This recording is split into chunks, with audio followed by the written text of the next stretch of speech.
Here we go. All ones. Okay, so I guess the biggest thing with this is I have some questions before we get going that I need to know more about I need to know more about the band. I need to know more about the venue, if there is information about the venue. If not, I have something I can kind of drag and drop. But I just have backdrop questions. And since you guys play in Seattle a lot more and have established, I have questions about that. And then I'm ready to get going. The idea, or what we've built up from the last few games, is that our characters have a band. We've done a few runs, and somehow my main primary runner character has gotten Domino, Cat's character, a gig for the band at the Shadow Luck Club. I got myself that gig. Whoa! Yeah. All right, well, you called up. You got the gig. I thought you got the gig through Ones, who linked you up with Mike, the bartender at the Shadow Luck Club. Oh, okay. I'll give you that. So, yeah, I mean, One's got you the foot in the door at the Shadow Luck Club. The Shadow Luck Club is a Shadowrunner kind of neutral ground in Georgetown, and which is south of downtown, north of Boeing, and kind of a slum district. It's owned by a silent partnership of ex-Shadowrunners who kind of give it up to a space for Shadowrunners to kind of do their business behind the scenes. No violence is supposed to happen on the grounds. Two bouncers out front are twin trolls from Germany who often wear lederhosen, Hans and Fritz. The bartender is a orc reading stuff like the Trog life in the human world, or it ain't easy being green, and that kind of politically charged kind of stuff.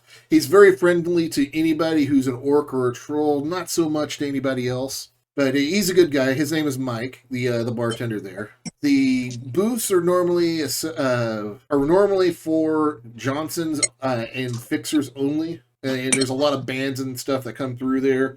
I heard Shieldwall plays there quite a bit. I heard Meatloaf played there once, or they served it in the kitchen. I can't remember. Nice.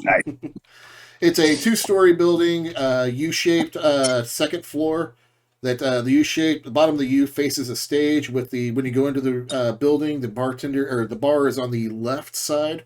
So, questions about the venue. What is the capacity of this place? If this was a full night, if the show sold out and the bar was cracking, how many people could be in the bar? Probably fit 1,000 in there. It's a pretty big place. Okay. It has some back rooms and stuff like that, and a little arcade, and a lot of little private rooms for doing business.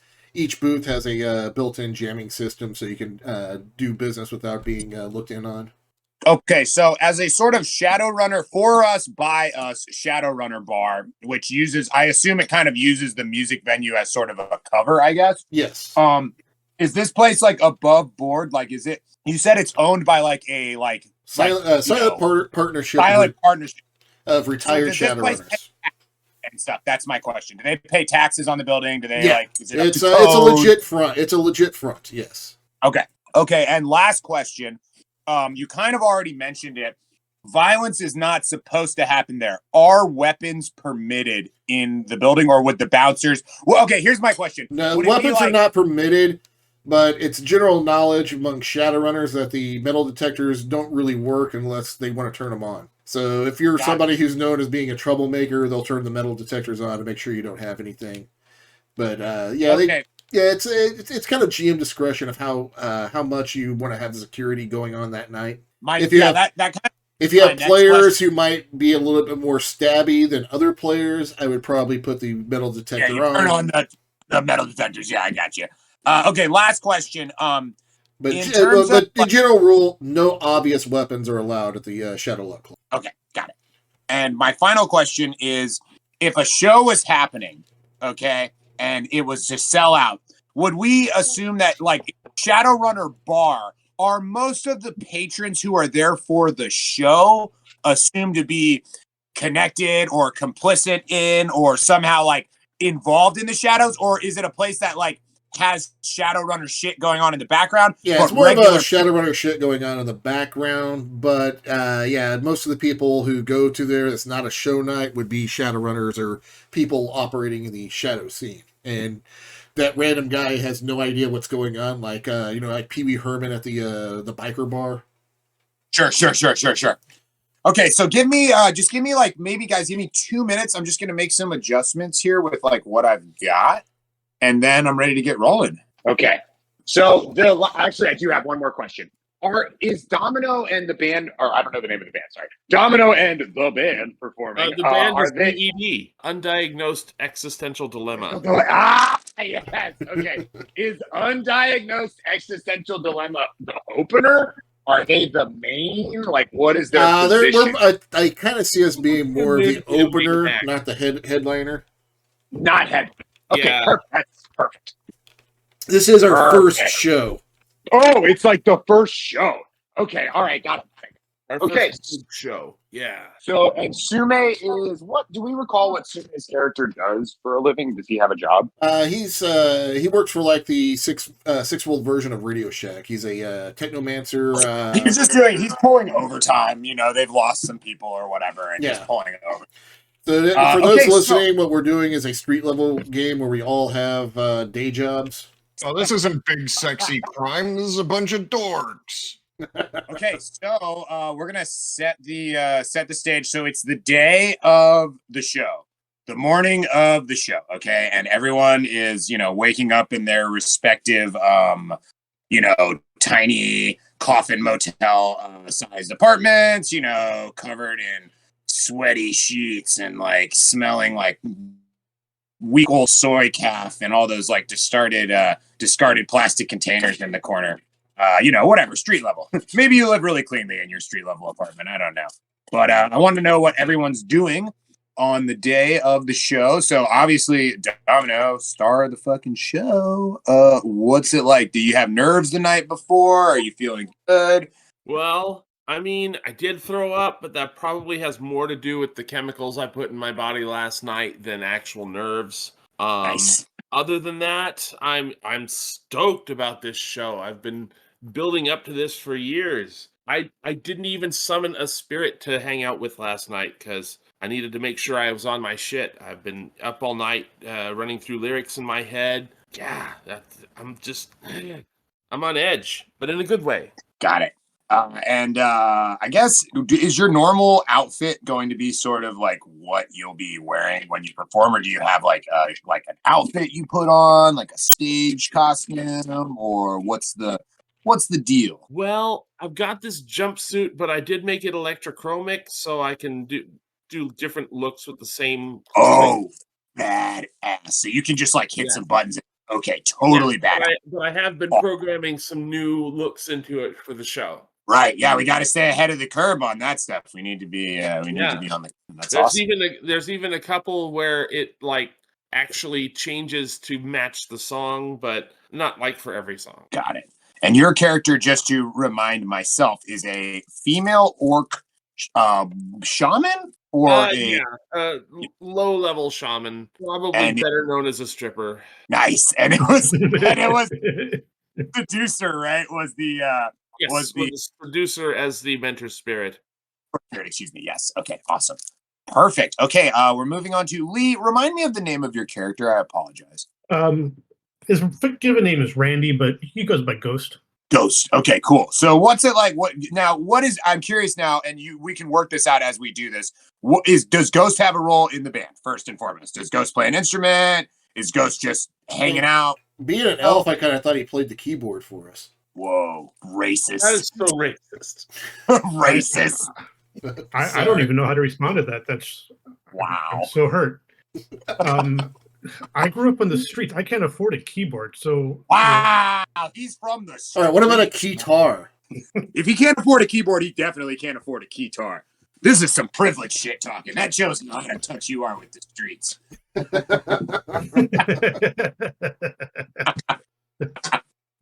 Oh my god! Yeah, I'll stay out of your waking up montage. Sorry.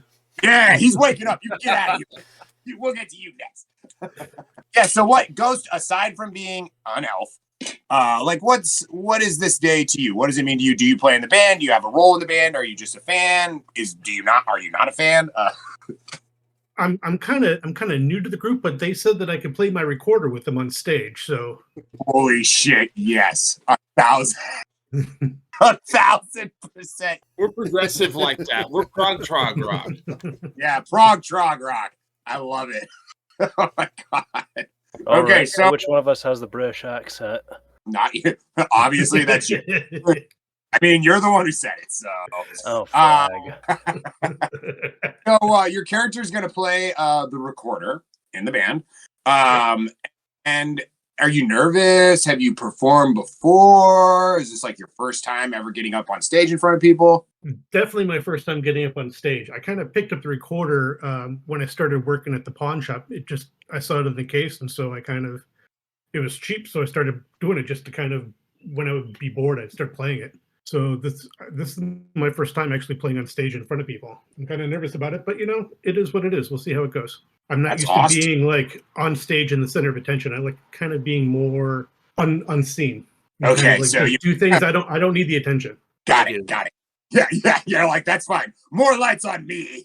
Draw the focus away from it. Okay, awesome. So recorder Elf, the elf playing recorder in the band, who works at the pawn shop. I love the idea that you just saw it at work and that's how you got it. That's awesome, dude. That's great.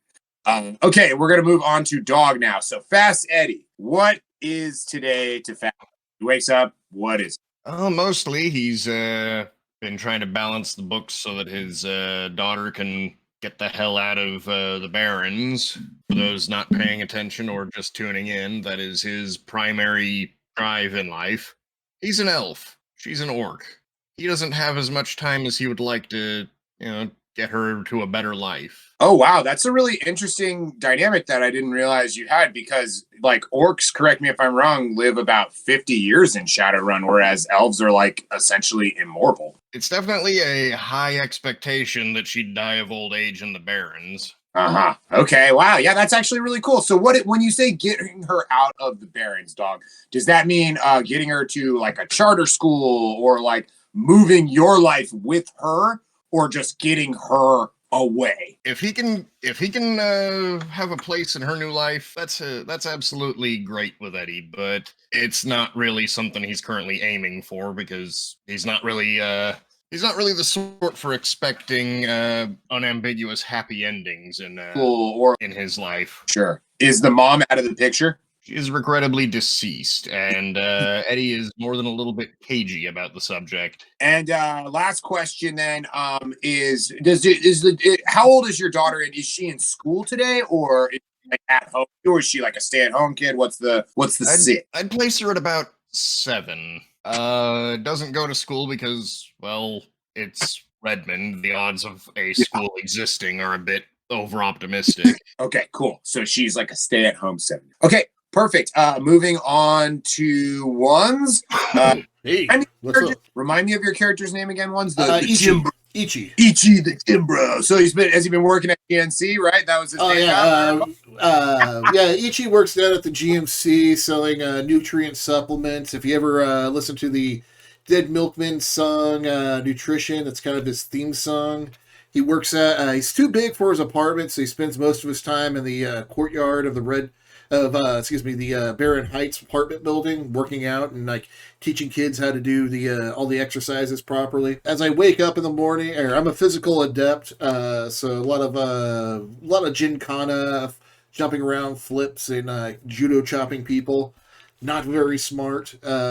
Big health guy, doesn't drink, so when he wakes up like way too early, he's just like boom, right out of bed, starts mixing up some protein powder and some like kind of protein shake, and just like go straight out to working out in the morning. I play the drums for the band. And I need to get back to you, Dog, when One's finished. I forgot to ask you that question, Dog. Okay. But One's, so you play the drums in the band. Yes. That's what you were saying? Yes. Okay.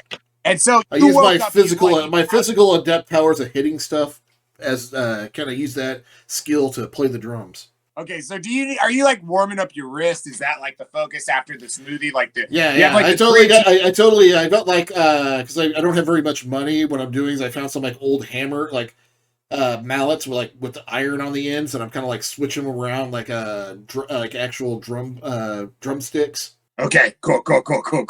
And so do you have to focus on not destroying your equipment when you play the drums, or like I don't is it know, like man. I never even thought of that. Whoa. Yeah, No, it'd probably be no. better if I didn't destroy them. I'm kind of picturing Whoa, you just like blew my mind, man. I'm picturing like the turtle from Finding Nemo, but like doing backflips and like I kind of copied a lot of Ninja Turtle Teenage Mutant Ninja I mean, Turtle format of like got it. channeling a lot of like I can't believe I'm having a blank. The guy with the nunchucks that everybody loves, Michelangelo. Michelangelo, yeah.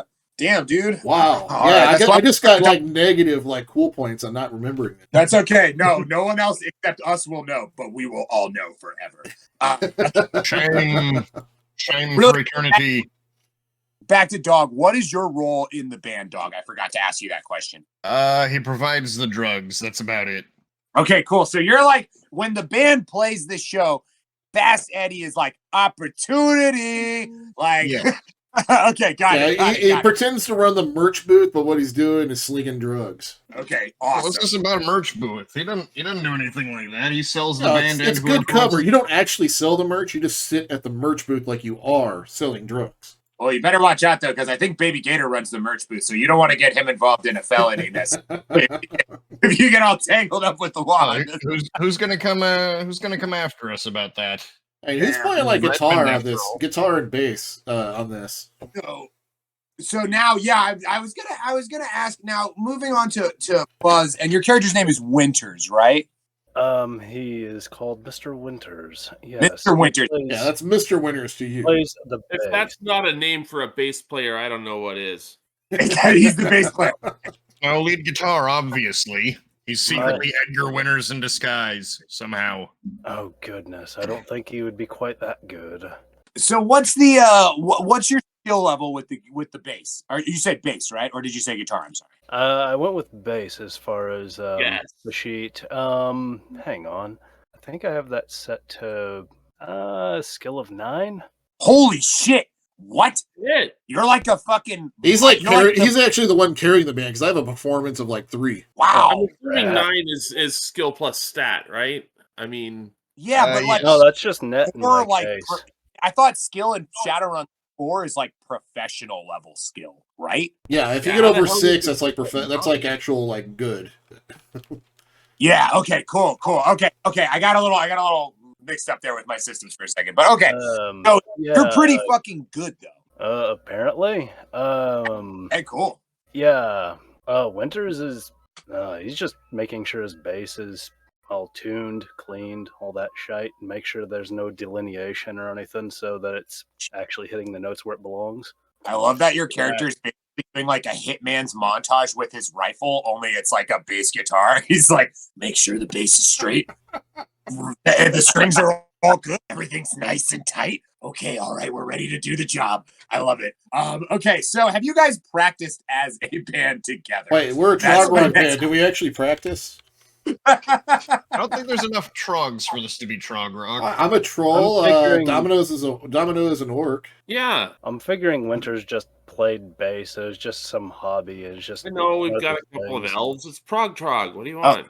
Yeah, we're prog trog. Oh, okay, there we go. It's a subgenre of trog rock. Prog trog. Okay, Well, this is Buzz, what interesting. were you saying about playing the bass? I'm figuring that this was like some sort of hobby or something he did like between jobs or some jazz. I'm not expecting that this guy was like going around just rocking out all the time. So he's not like a Ron Silver from Parks, or what was that character's name? God damn it. In Parks and Recreations, Rob Swanson has a alter ego where he is a jazz musician named like I have Duke no Silver. idea what you're on about, mate. Duke Okay, Silver. just to be clear, you weren't like a professional level bass player, but as a hobby, you paid. He plays under the pen name Johnny Fall. Okay, got it. You're just like the guy who, if we were like in a Guitar Center and you picked up a bass, people would like be like, "Wow, that guy can actually play the fucking instrument. Like he's not just playing Stairway to Heaven; he's actually like playing." Why do people keep playing that? God, please. The sign that says They're no going to stairway make doesn't apply to murder him. you, and rightly. Okay, so the answer now, again, going back to the group is, so we haven't really practiced. We're a prog trog rock band, and we don't need practice because practice is lame? Question mark. I think the we've pro- practiced gonna a have few to- times, but not as much as like say an actual Not as real much as professional we band. should. Yeah. Not It's as much as you should. We probably have horrified the entire like apartment complex playing whatever the hell it is that we play, like out in the workout area, and everybody's like, "No, please stop." I mean, if you're playing well, then you're drowning out the sounds of gunfire. Yeah. I I guess prefer we'll to do all incorporate right. sounds of gunfire into the drum track. I bet didn't so. even notice that. Hey man, this is prog trog rock. Don't put labels on it, okay? Exactly. Like my guy's totally like playing drums Okay, like it's so- a thrash band. The reason I'm asking these questions is I'm trying to determine if you guys are going to be getting like pluses or like minuses when you're. We actually have skills in this. I would say I would recommend like give us a total threshold as a group. Who has like performance based skills in the group? I do. Yo, I do. Damn. So like 3 of you? That's more than I thought. Okay. Cool. Actually, I do too. You guys probably don't sound as bad as you think you sound. That's my GM call on this. To a trained musician, it might be like, but you guys probably sound pretty good.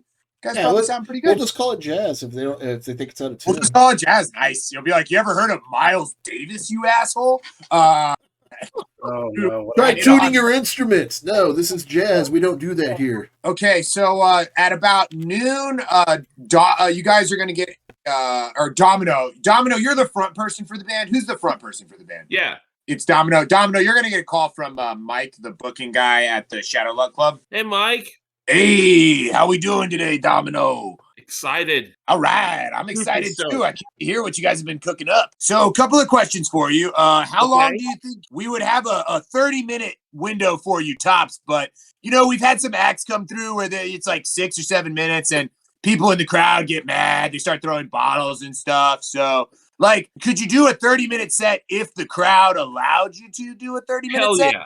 Okay, cool. So you guys are gonna be opening for Chum Chum and the Tantrums. I don't know if you're familiar with Chum Chum and some of his side projects, but this one with the Tantrums, he's been gaining a lot of traction on social media recently. People are really talking, you know. I've If danced you to want, a couple of his songs. what was that? I've danced to a couple of his songs. Yeah, he's Sounds definitely he's making the rounds now. People are talking like some of this stuff could be top 200 category music, which, as you know, that's a big deal in 2065. Arbitrary numbers I just decided as a GM. Top 40 sound. Chum Chum, he's Let's got go. going on. But after tonight, everybody's going to be talking about UED. All right, I like the confidence, kid. Sounds Mr. great. So Mr. we're gonna have you Perfect down Number. here at about 6 o'clock. We're gonna get you sound checked in, and we'll kind of give you the tour, show you the green room, and get you ready to go. Show should be cracking off at about 9 o'clock. Good. All right. Have a All right, good one. I gotta call my bandmates because we gotta pin down our set list. Oh We gotta yeah, have you guys have a lot of material. So yeah, I would totally like to do Cockspar right. Running Riot. That would be a great cover for the show.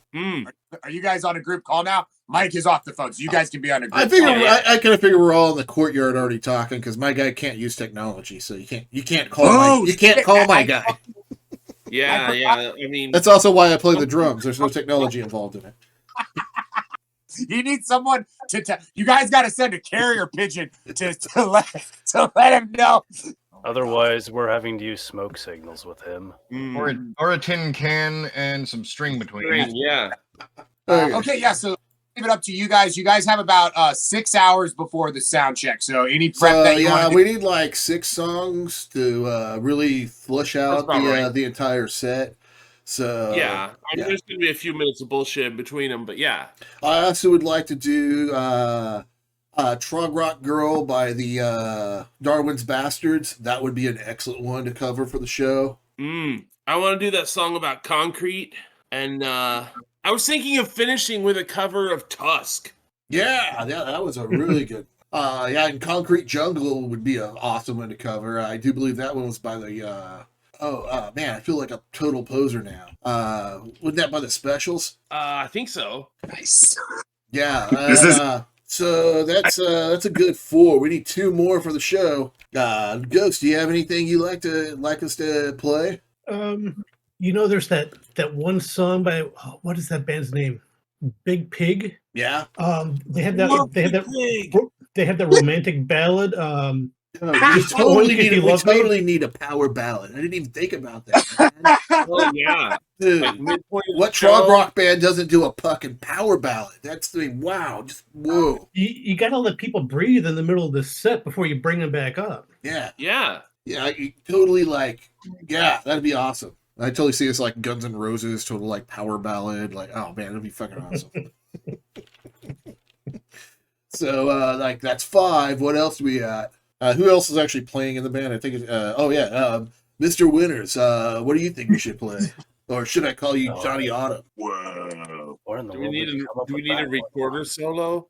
Let's go. Oh goodness.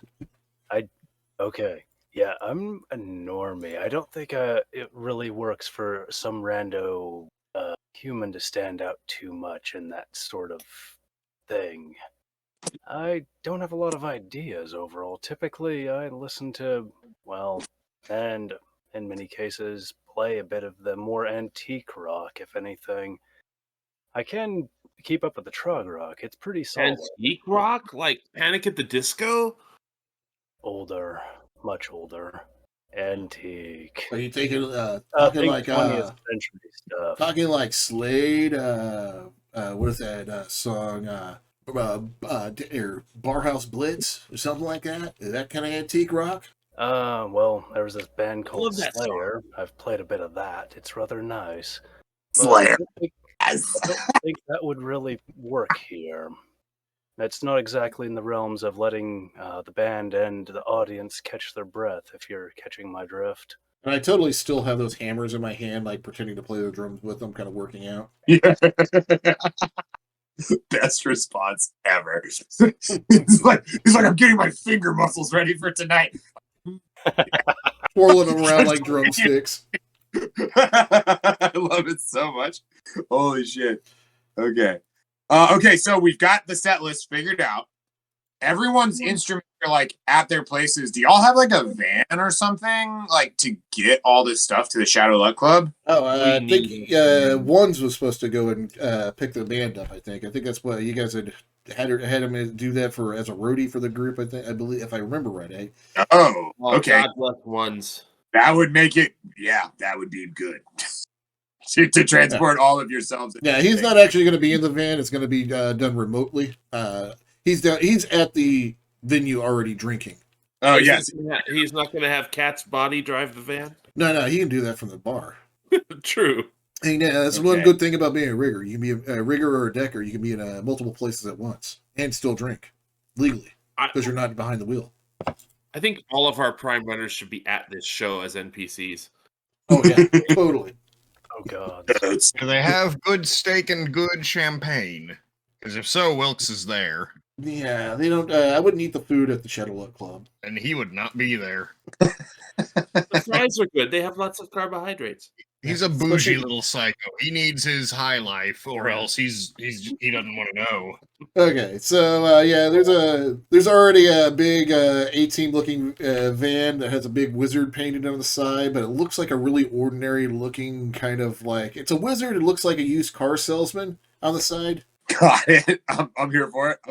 Yeah, All right. if you don't know, it's Buzz's other character, Cliff, but they don't know Cliff, so Oh, okay. Yeah.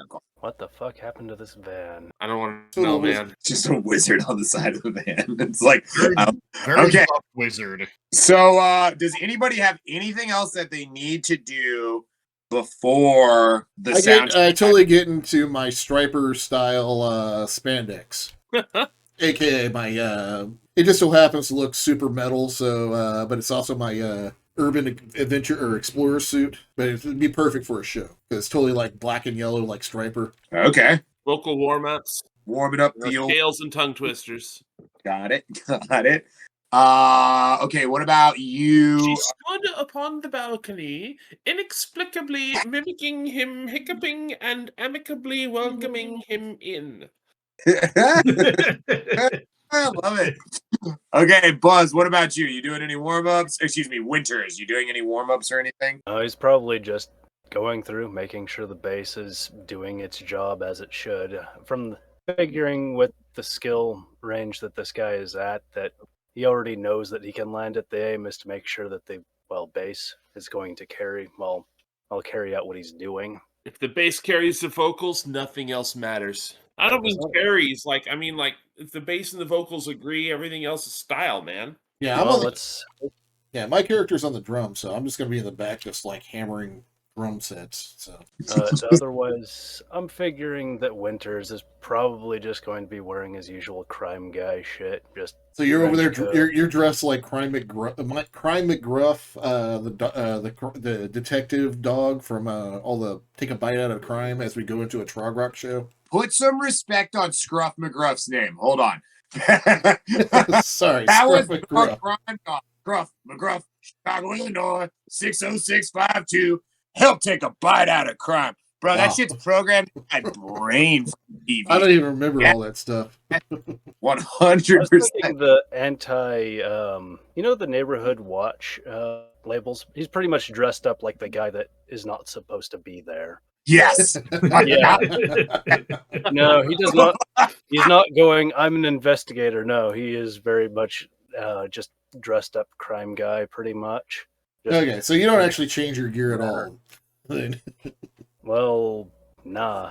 I'm also interested before we head out, what kind of drugs are you taking there, Eddie? Sorry, I'm not the GM today. Sorry. Oh yeah, no, I have questions for everyone. We'll get to everybody.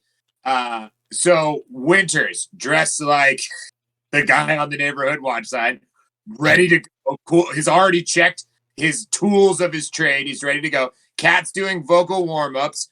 What are you doing, Ghost? What's Ghost doing? Is he like stage fright? Are we just chilling? Like, what are we doing before the show? He's just trying to kind of practice his solo for the power ballad and just calm himself down because he's really not, just trying to get over the fact he's going to be on stage and have everybody watching him.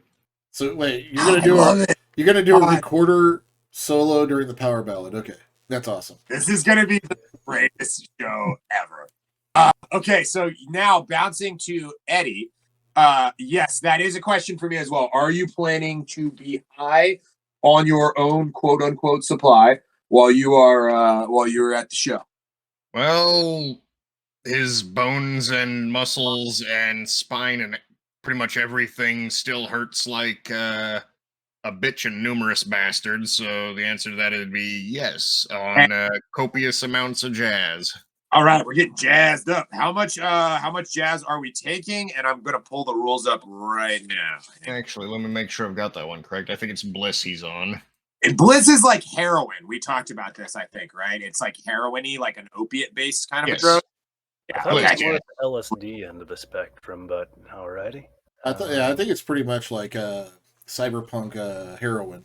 Yeah, that's heroin still exists. It's really only peasants who actually take real drugs. Like real upper class people take digital drugs. Wow. No, upper class people don't need BBLs. They're living the high life. Yeah, digital drugs could never mess your brain up. That's totally safe. Everyone knows taking digital drugs is safe. Dr. S. Thompson says computers don't make for very good drugs. Oh my God. Okay, yes, a tranquilizing narcotic. Bliss is an opiate synthesized from poppy plants. It takes its name from the sensations the users feel. Sounds groovy. Literally, so it's an inhalation or injection. How are you using it? Inhaler.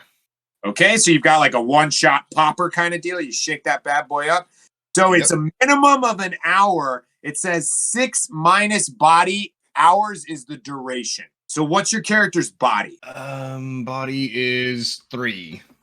Body is 3. So it's 6 minus 3 hours. So you have 3 hours that you'll be high. So if you take it now, you'll probably need to take another hit if you want to be high during the show. Yeah. Everybody knows you take a hit before you go in. And it's -1 reaction, +1 to all thresholds, -1 to all limits. Interesting. And high pain tolerance 3, which is probably the coolest part of not taking it.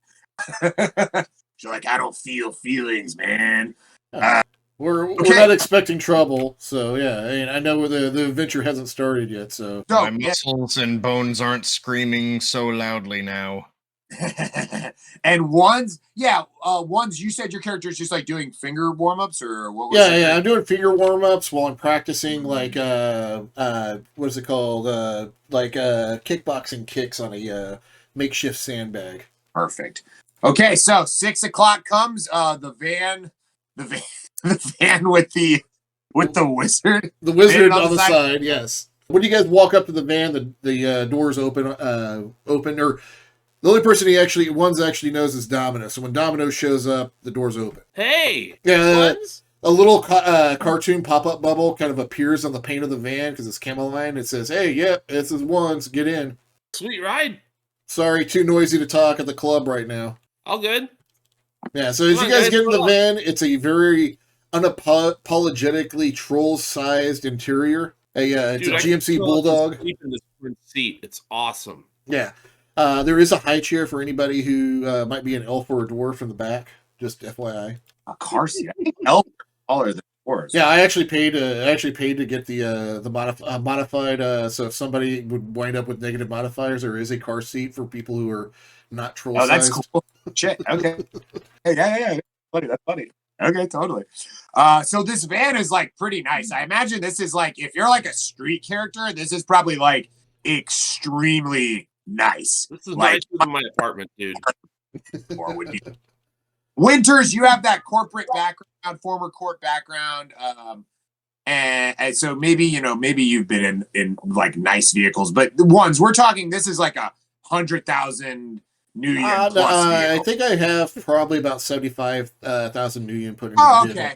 I guess I was thinking it was really, really nice. It's still pretty nice. It's a GMC Bulldog. They're not expensive, but they're really good. Okay. So, but I've modified the fuck out of it. Sort of the future version of a Chevy van. Yeah, it's basically the future the 6-year-old version of the 18 van. Oh yeah, and there is a micro fridge in there that says "hands off the booze." Oh, nice. Is One's van, like, how long is the drive to Shadow Luck Club, and how big is One's van? Is it comfortable for all 6 of the characters? Oh, yeah, it can handle up to 6 plus a cargo space smuggling compartment. So there's plenty of space here. Okay, cool. And so like I said, all the interior is troll size, so all the seats are troll sized. So plenty of room. I like the idea of Gator Jr. hiding in the smuggling compartment because he could fit there and he felt like it.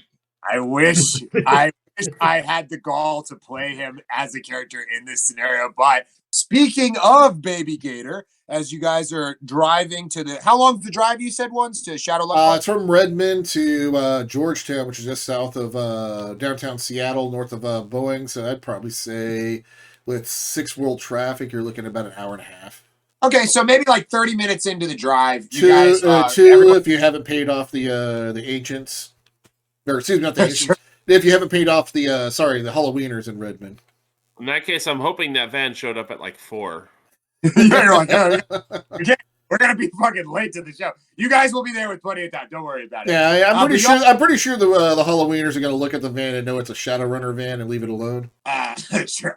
Y'all get a call from Baby Gator. Everyone in the group gets a group video call from Baby Gator. Hey guys, what's going on? In the background, you see Baby Gator is in some kind of a similar situation to yourself, actually. He's in what looks to be like a van, some kind of a cargo van, but he's surrounded by maybe slightly older teenage metahumans who are all wearing outfits that are the same as Cats. They've got these custom suits where they can project different backgrounds. It's called electrochrome, you said? I can't remember. Electrochromic. Electrochromic. It's a modification for, yeah. I'll let you explain it. You have a better, it sounds like you have a better handle on it. I believe it's chromatic. Yeah, or whatever it is. It's a modification you can add to clothing so that it changes its appearance. You can pre-program it, or I think you can set it to be triggered by the environmental, although it's not camouflage as such. You gotta pay. Cool. that shit. So all these older teenagers in this van with Baby Gator that you guys can kind of see in the background of this like instant message thing he's sending you, are all wearing these, and it's like incredibly loud to look at. Like you need eardrums to look at this. Like it's just a clash of different colors and patterns, flashing and blinking. But Baby Gator's got some heavy duty sunglasses on, or goggles on, and he seems to be unbothered by it. And he says, "So you guys know I've been spending a lot of time with Nancy, right? You know that girl. She runs with the Panther Moderns. Yeah. How's that going, kid? Well, you could say we're pretty serious." Baby Gator kind of like tries to put his arm around a figure who you can't really see off screen, and then she gets sort of like roughly shoved away. He's like, yeah. Anyway, so you know, we were all hanging out tonight, and Nancy got word through the pipeline.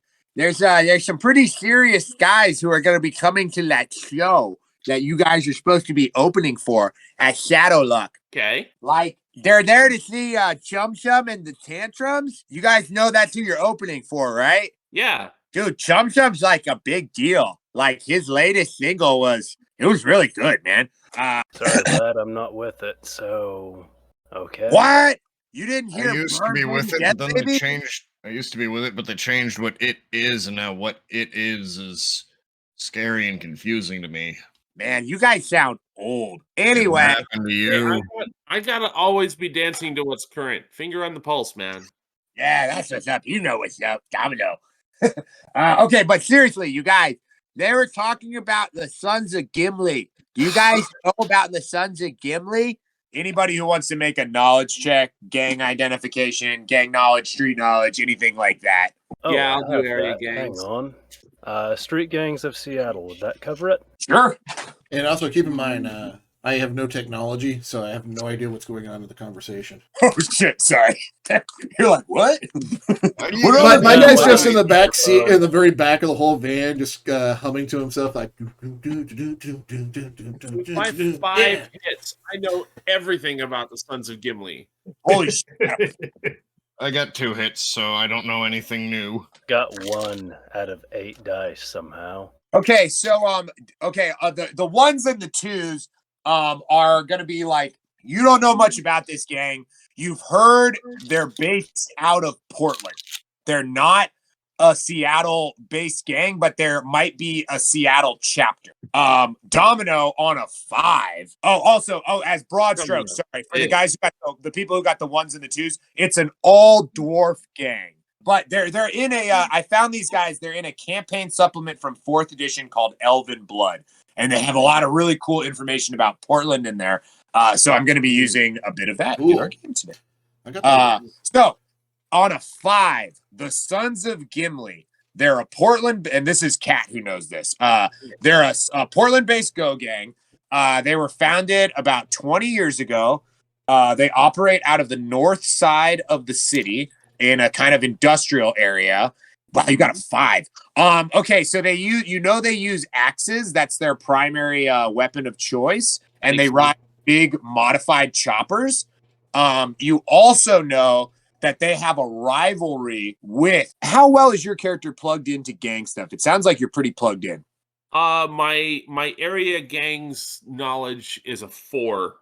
Which would be mainly the Halloweeners, since we're from Redmond. Up, but I've heard of. I know what's going on. Yeah. So, and you guys recall from the No-Tell Hotel mission meeting the Neo-Primitive gang, the Dog Soldiers. Kat, you know that the Dog Soldiers, who are also based out of Portland but have chapters in surrounding cities, have a long-standing beef with the Sons of Gimli. Oh man. Didn't we basically buy them off? Yes. Yeah. My guy got a little little too Goku and intimidated him, and we paid him off. Yeah, you intimidated them, and also One's character has knowledge of Neo-Primitive specifically, so you also knew a bit about. Not that you have bearing on this conversation, Ones, but yeah, I have no your idea character. What's going on. My guy's in his own world. Like he's thinking about like dogs fighting pirates right now. I love it. That'd be awesome. So yeah, Sons of Gimli, huh? What are they doing Yes. in town? Well, apparently the word on the street is that a bunch of them rode their bikes up here this weekend to see Chum Chum in the Tantrums. And I got to tell you, the local gangs, they're all talking about how these guys, they like to make a lot of noise wherever they go. So I would just be super careful, and hopefully your set goes good. I wish I could be there, but we got a job we got to do. And, the Panther Moderns, I'm kind of becoming something of an asset to them, you might say. Again, Baby Gator is shoved hard by someone who's only partially on the camera. AKA Fall Guy.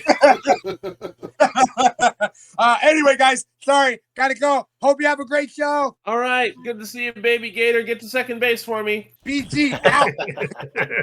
So, hey guys, what do you guys think if we ever did a video? We could put the drums right on top of the poop deck of a ship while like dogs are like fighting these like pirates. It'd be a fucking great video, man. When the hell did we end up in the Caribbean?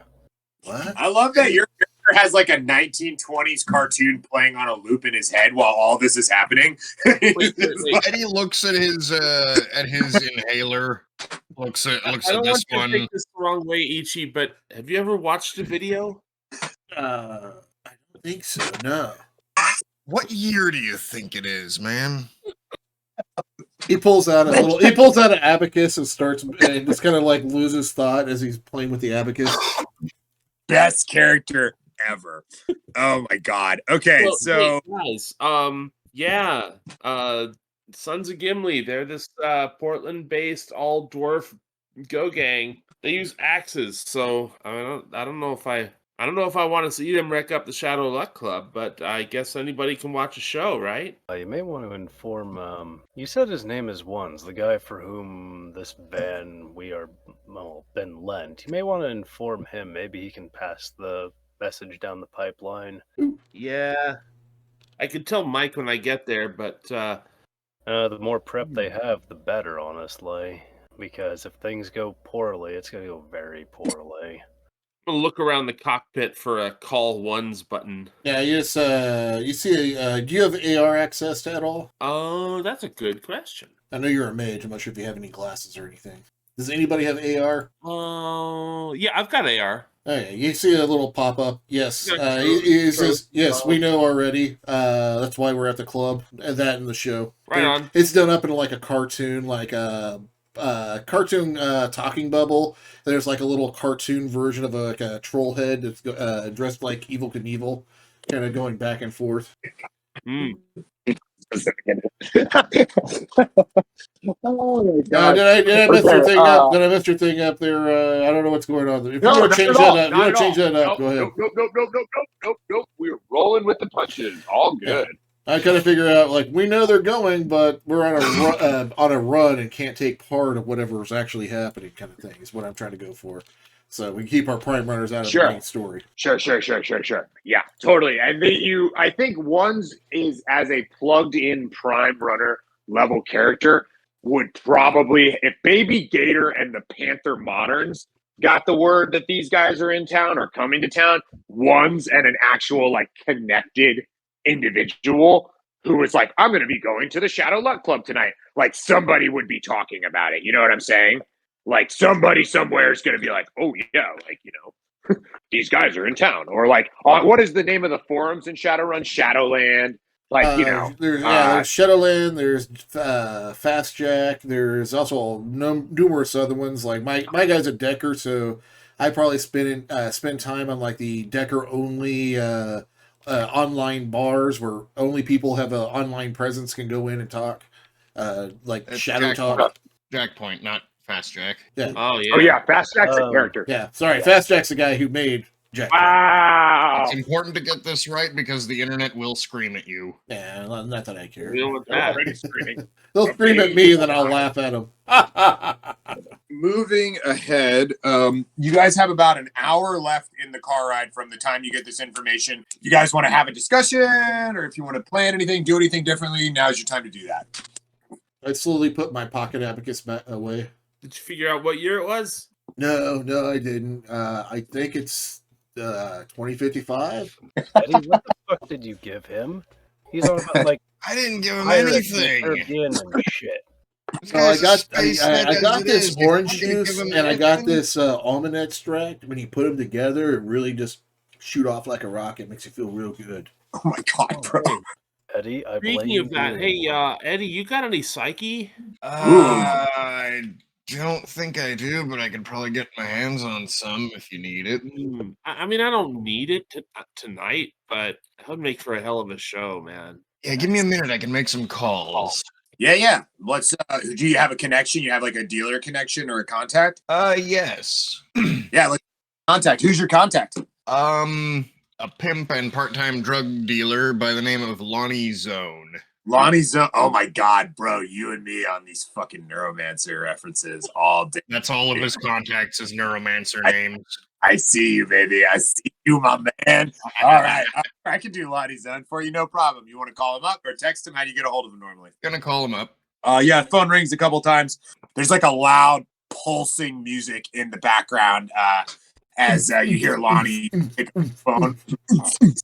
Hey, what's going on, chumma? This is Lonnie. Hey, man. What was it that you wanted? Psyche? Psyche. Yeah, you got any psyche in? What is this guy's connection rating? Connection 1. Oh, you looking for Psyche, man? Yeah, give me a second, man. Give me a second. He's like, he just puts the phone down on the bar, and you can hear like bar noises as he like presumably walks away from his phone. So yeah, roll me those dice, dog. You hear him like saying like, yeah, this guy's looking for this drug over exactly. here. What, anybody got any of that? 3 hits. Whoa! All right, nice job. After maybe like 2 minutes, he comes back to the phone. He's like, "Hey, Fast Eddie, you still there?" Still here, man. All right, man. Here's what's really good. I got the Psyche for you, and I can even deliver it. But you got to be picking up at least 250 millions worth. Otherwise, I can't come down. How many doses is that, man? Okay, so it's 10 minutes to take, and it says it's ingestion. So I'm going to say it's a pill. Like ecstasy, basically. So let's go with 25 million a dose. So that would be 10 doses for 250 million. Hell yeah, I'll take all those. I'm going to read the description. It's an ingestion, takes 10 minutes to affect you. Duration is 12 minus body hours. It's in a psychological, +1 intuition, +1 logic, +1 mental limit. This designer stimulant is especially prized by magicians and technomancers alike. In addition to the effects noted above, awakened users also only suffer a -1 dice pool modifier for each sustained spell, rather than the standard -2. Psyche users are simultaneously hyper-aware and detached, easily absorbed by detail, and obsessive about certain facts or problems. Sweet. It's like That's kind of cool. meth ecstasy. That's kind of cool. ADHD drug. Okay, so he will drop it off at the show. You might have to meet him outside, depending on how security is. I will. I don't think the Shadowrun Club cares about drugs unless you're like making unless you're making a spectacle of it. Mind. Okay, chummer. Okay, chummer. Check it out. I'll be down there in about 2 hours. Okay. Slick. All right. Over and out. Later, Fast Eddie. He hangs up the phone. Awesome. Nice, dude. Way to roll 3 hits on that. That was hot shit. Nice. I was. If you didn't roll good, good job. Okay. Does anybody else have anything they want to do in the next? You've got this hour of in between time. The traffic's not great. Maybe the Halloweeners like set somebody's car on fire on the interstate, and so everyone's like, "There's 2 lanes of traffic are down," while the Star put out the fire. Fucking Star. No, there's 3 lanes of traffic because that's when things get interesting and you gotta speed more. Well, I'm sure I'm not going to call for Ones to do any driving. I'm sure he can expertly pilot the van while he's like shit-faced in a bar or whatever. That's probably not dealing with the incident while we're stuck in traffic. I'm definitely changing the van soundtrack to 187. Oh, goodness. Yeah, I'm here for it. All right. I mean, if our soundtrack isn't by default like gangster rap, G-funk, or classic punk in the Barrens, I don't know what we're doing. Doing it wrong, man. Doing it wrong. Gotta have that sweet, sweet 90s anti-government hip-hop. Does anybody else want to do anything before we get there? No, I'm just pondering the thoughts of like if the Gummy Bears had a hip hop album in the Sixth World, what would it sound like? I kind of say that out loud, but my character says that out loud, but doesn't really like say it to anybody. Yeah, I imagine your character's not like totally self-aware at all times. He's got an intelligence of 1, so yeah.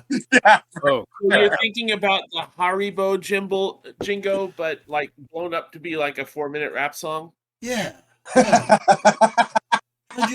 How'd you know? So good. So good.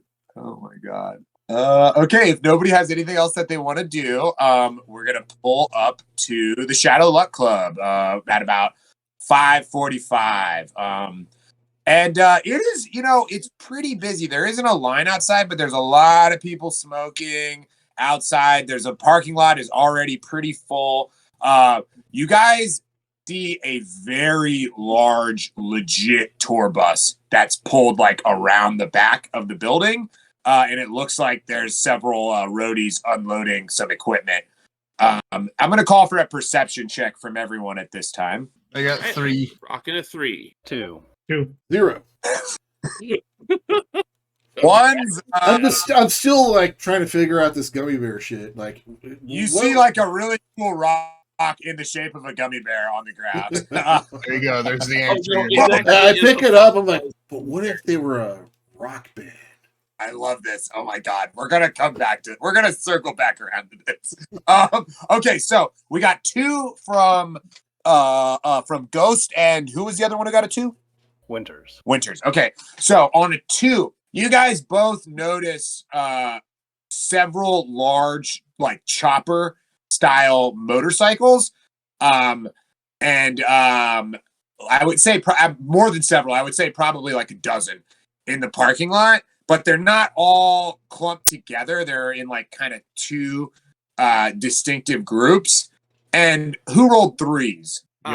Looks like me and Okay, so on the 3s, the people who rolled 3s, you notice that some of the choppers in one of the groups have clearly been modified for dwarves. Like they're modified, so that dwarves so like can ride. the handlebars aren't quite as and high, and Yes, correct. The seats are lower, the handlebars are like longer, and the pedals are higher up on the machine. And you notice some axe iconography that's sort of, I want you to think like sort of Nordic style iconography that's sort of printed on some of these bikes in the parking lot. And I would say whether you go to the Shadow Luck Club or not, anyone who isn't once basically recognizes like Go Gang bikes. These are like Go Gang style bikes. Also, there's like so many bikes here. It'd be like there's a Go Gang here or something. yeah, that would be the Sons of Gimli. SOG, baby. Like from the book? Yeah, like from the book. They delve too greedily and too deep. Whoa. Awesome. Okay, so as you guys are getting out of the van and kind of seeing everything that we've just described, the bouncers, do you have names for the bouncers? Hans and Fritz. They're 2 twin trolls who are from Germany. From Germany, right? Yeah, so one of these large German trolls stomps over towards the van, and it's like they're often seen wearing lederhosen. Okay, wearing lederhosen. Wearing their lederhosen, stomp over to the van, and one of them has a piece of paper that looks like it might be a call sheet, and he's like, yeah, are you unexplained existential dilemma? Yes, that's us. Cool. We're gonna have you load in over here. He indicates a side entrance, and at that side entrance, the other twin bouncer is sort of standing there, like playing around on a tablet, or no, he's like playing around in AR or something. He's got some game or something that he's playing in AR. It looks like he's doing something with his fingers. He's just playing on his phone and standing at the other door. So you've. I try to grab as much of our equipment in one go as I can. Oh my god! And you want me to roll for anything on this one, or? Yes, I want you to roll a strength check, 100%. You're gonna be that kid who's like, I'm gonna show my mom I can carry all these bags in from the car. Exactly. Right. And shit. Like 100%. All right, so I have a strength of 7. Can I add any skill to this? Let me see if I have anything. Do you have any sort of relevant skills? I'm trying to see. Actually, I don't think I do outside of like combat, running, jumping, and I'm more of an agile troll. Yeah. So, you had yeah. some athletics to What kind of avoid. threshold am I looking at as I try to get the dice roller going? I'd like to see you get 3 hits. There's quite a bit of equipment. 3 hits. Right on. You can look at It's nice. right there on the dice roller on the Discord. So yeah. Oh, I see it now. I see it. It took a second to load up. So yeah, Nice. you managed to do this. You've got stuff on your pinkies, and you're just like people watching is like, what's this guy thinking? But somehow excuse me, band coming through. Got to get equipment in. Sorry. One of the German, the troll at the door is like, "Mein Gott." He's like, it's like, yeah, come through here if you can fit. Oh yeah, thanks, Jim. I totally got this. Nice. He gives you like a little shoulder pat as you walk through the door. Yeah, I give the whole like little head nod, like yeah, Jim. Yeah. Cool. Okay, so do you guys want to follow? Is everybody following one? Yeah, I guess I got all the equipment. No, I'm carrying my recorder. Yeah, you're just like, I've got. Yeah, Winters Okay, is question. not Is your letting recorder- him touch it. Is it in He's a super case? cursed. Is your recorder in like I'm picturing like one of those cases that like they used to keep like a scroll in, or like if you were in a Thomas Crown affair and you were like, I'm stealing art. This is the thing I need to roll the painting up into or something. Like, what is the recorder stored in? I have to know. It's like a little rectangular hard plastic case. If you open up, it's like a dark blue Oh velvet. my god! Yeah, Halfway blue the velvet, velvet. like a Awesome. foam padded, I like love it so much. a hard case. Oh my or god! something. I feel like I had that in like 4th grade, man. You're killing me right now. Holy shit. Oh my god, so good. Okay, awesome. So everyone's got their stuff. So the big troll who was at the door, you said their names were Hans and Fritz? Yes. He's like, okay, guys, my name is Hans. That was my brother Fritz at the door. I'm going to take you down to the green room, okay? I need everyone to follow me. Don't go anywhere that I tell you not to go, like down there. He indicates like a hallway with like a single light bulb like flickering at the end of it. He's like, nobody go down there. It's like, You go okay, down the all hallway, right. and he will rough you up. I don't think you want to go down that way. I think somebody's going to turn your butthole inside out. You go down that way. So he's like, this is Tell me not to go that way, or Wait, I don't know. Do you want your butthole inside out, man?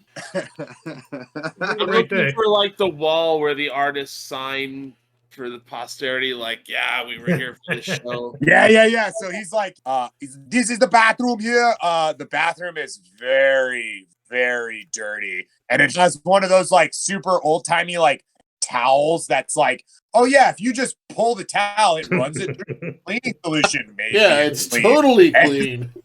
It's like very dirty in the bathroom. And inside the bathroom is actually where you see all of those signatures. It's like over the door frame and kind of spilling out around the door of the bathroom is where everyone has signed the wall. And now follow me here. And this is the green room. And so the end of the hall empties out into like a decent sized room. Maybe think, maybe like 250 square feet by 250 square feet. It's not giant, but it's a decent sized room. There's some old couches all kind of crowded into like an L shape. And give me 1 second while I upload some images onto the disk. So you see these 3 people sitting on one of the couch. Ignore the gun that is in the one guy's hand, but he does have the cat in his hand. Oh, he's a cat. Oh, yes. So anybody with knowledge, like rock music knowledge or music knowledge, 6 world music knowledge, is going to recognize these guys as Chum Chum and the Tantrums. And Chum Chum is the large guy holding the cat, the large human. So for the people who can't see these images, it's a large human guy with a tattooed head who's sort of dressed like a generic kind of blue collar guy. He's got like a chain wallet, some jeans, and like a Carhartt style jacket. He's holding a cat in one arm.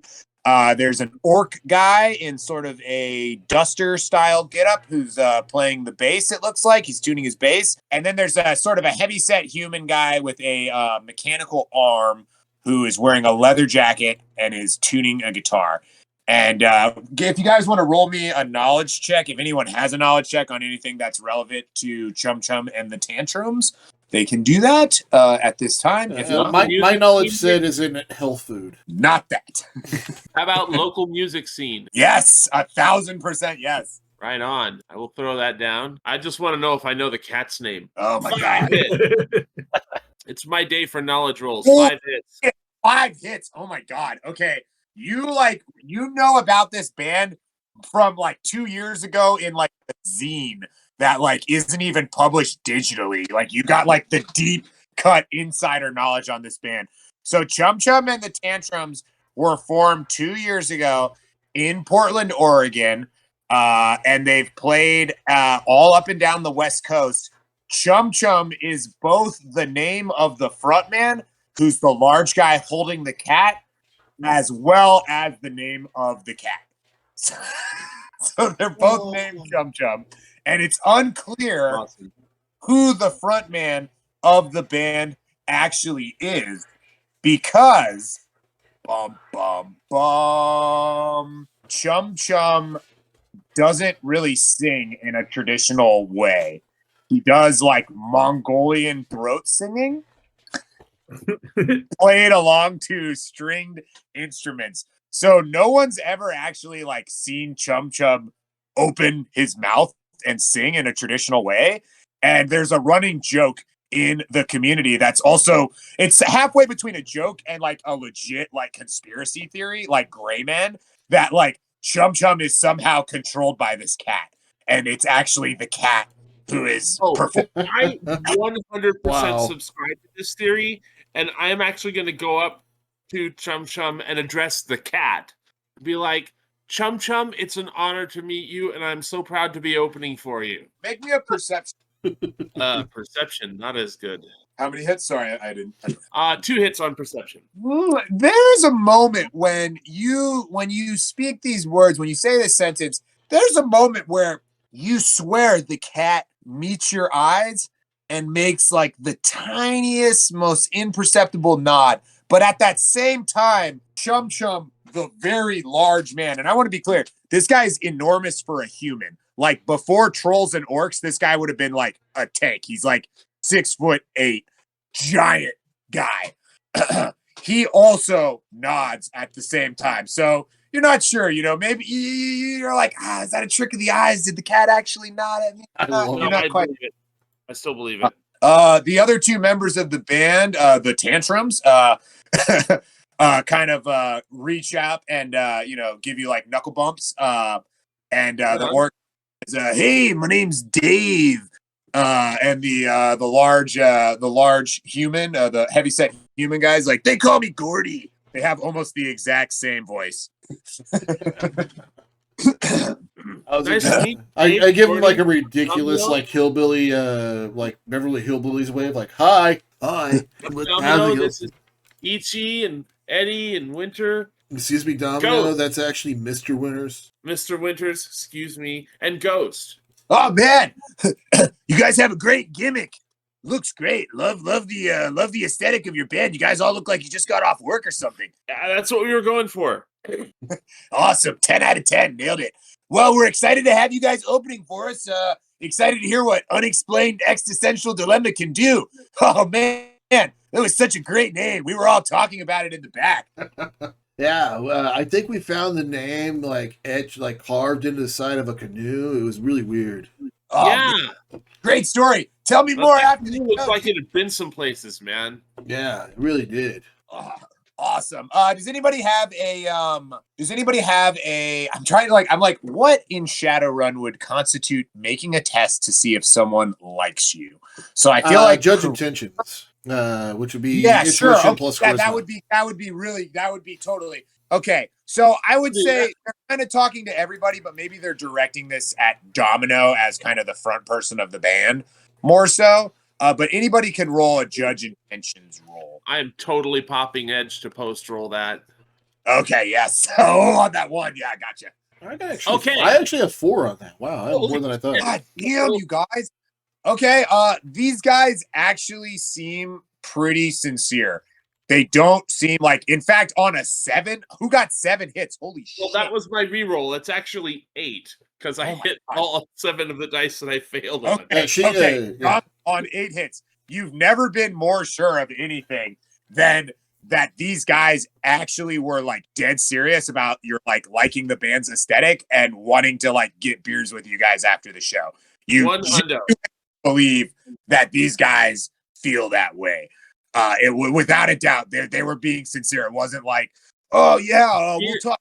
We'll hang out Beers, later. hell, Like, I am taking at least 2 of these band members to bed. oh, whoa, Wow. Nice. whoa. Also, wow. Yeah. Okay, so you hear a loud Germanic voice from one of the trolls. It's like, sound check for UED in 5 minutes. Okay, I totally like grab all the. You want me to roll for that again? Oh, are you gonna do it again? Yeah, I'm gonna make you. Don't drop them. Oh, 3 hits. Nice. Yeah. Just barely. Again, anyone watching at any moment thinks you're about to drop everything. But you managed against the odds to get I was like, everything hey up. man, band coming through, got equipment, and just kind of like put it on stage and start setting up. One of the troll And I obviously do not touch anything that has anything digital on it. I just kind of like set up the drums because I know I have gremlins Right, and I you can't. Yeah, I'm not going to blow up which anybody's else's to be equipment. clear, the way I understand gremlins is that if you interact with technology, sometimes it just doesn't go good. Yeah, like anytime, every time I get a 1, it counts to a glitch. So Yeah. basically double ones. So yeah. Okay, so the one of the troll bouncers kind of makes a note to the rest of the band as they're all following you as you like precariously walk, up the stairs and shit from the green room with all this stuff. And he's like, wow, that guy is really strong.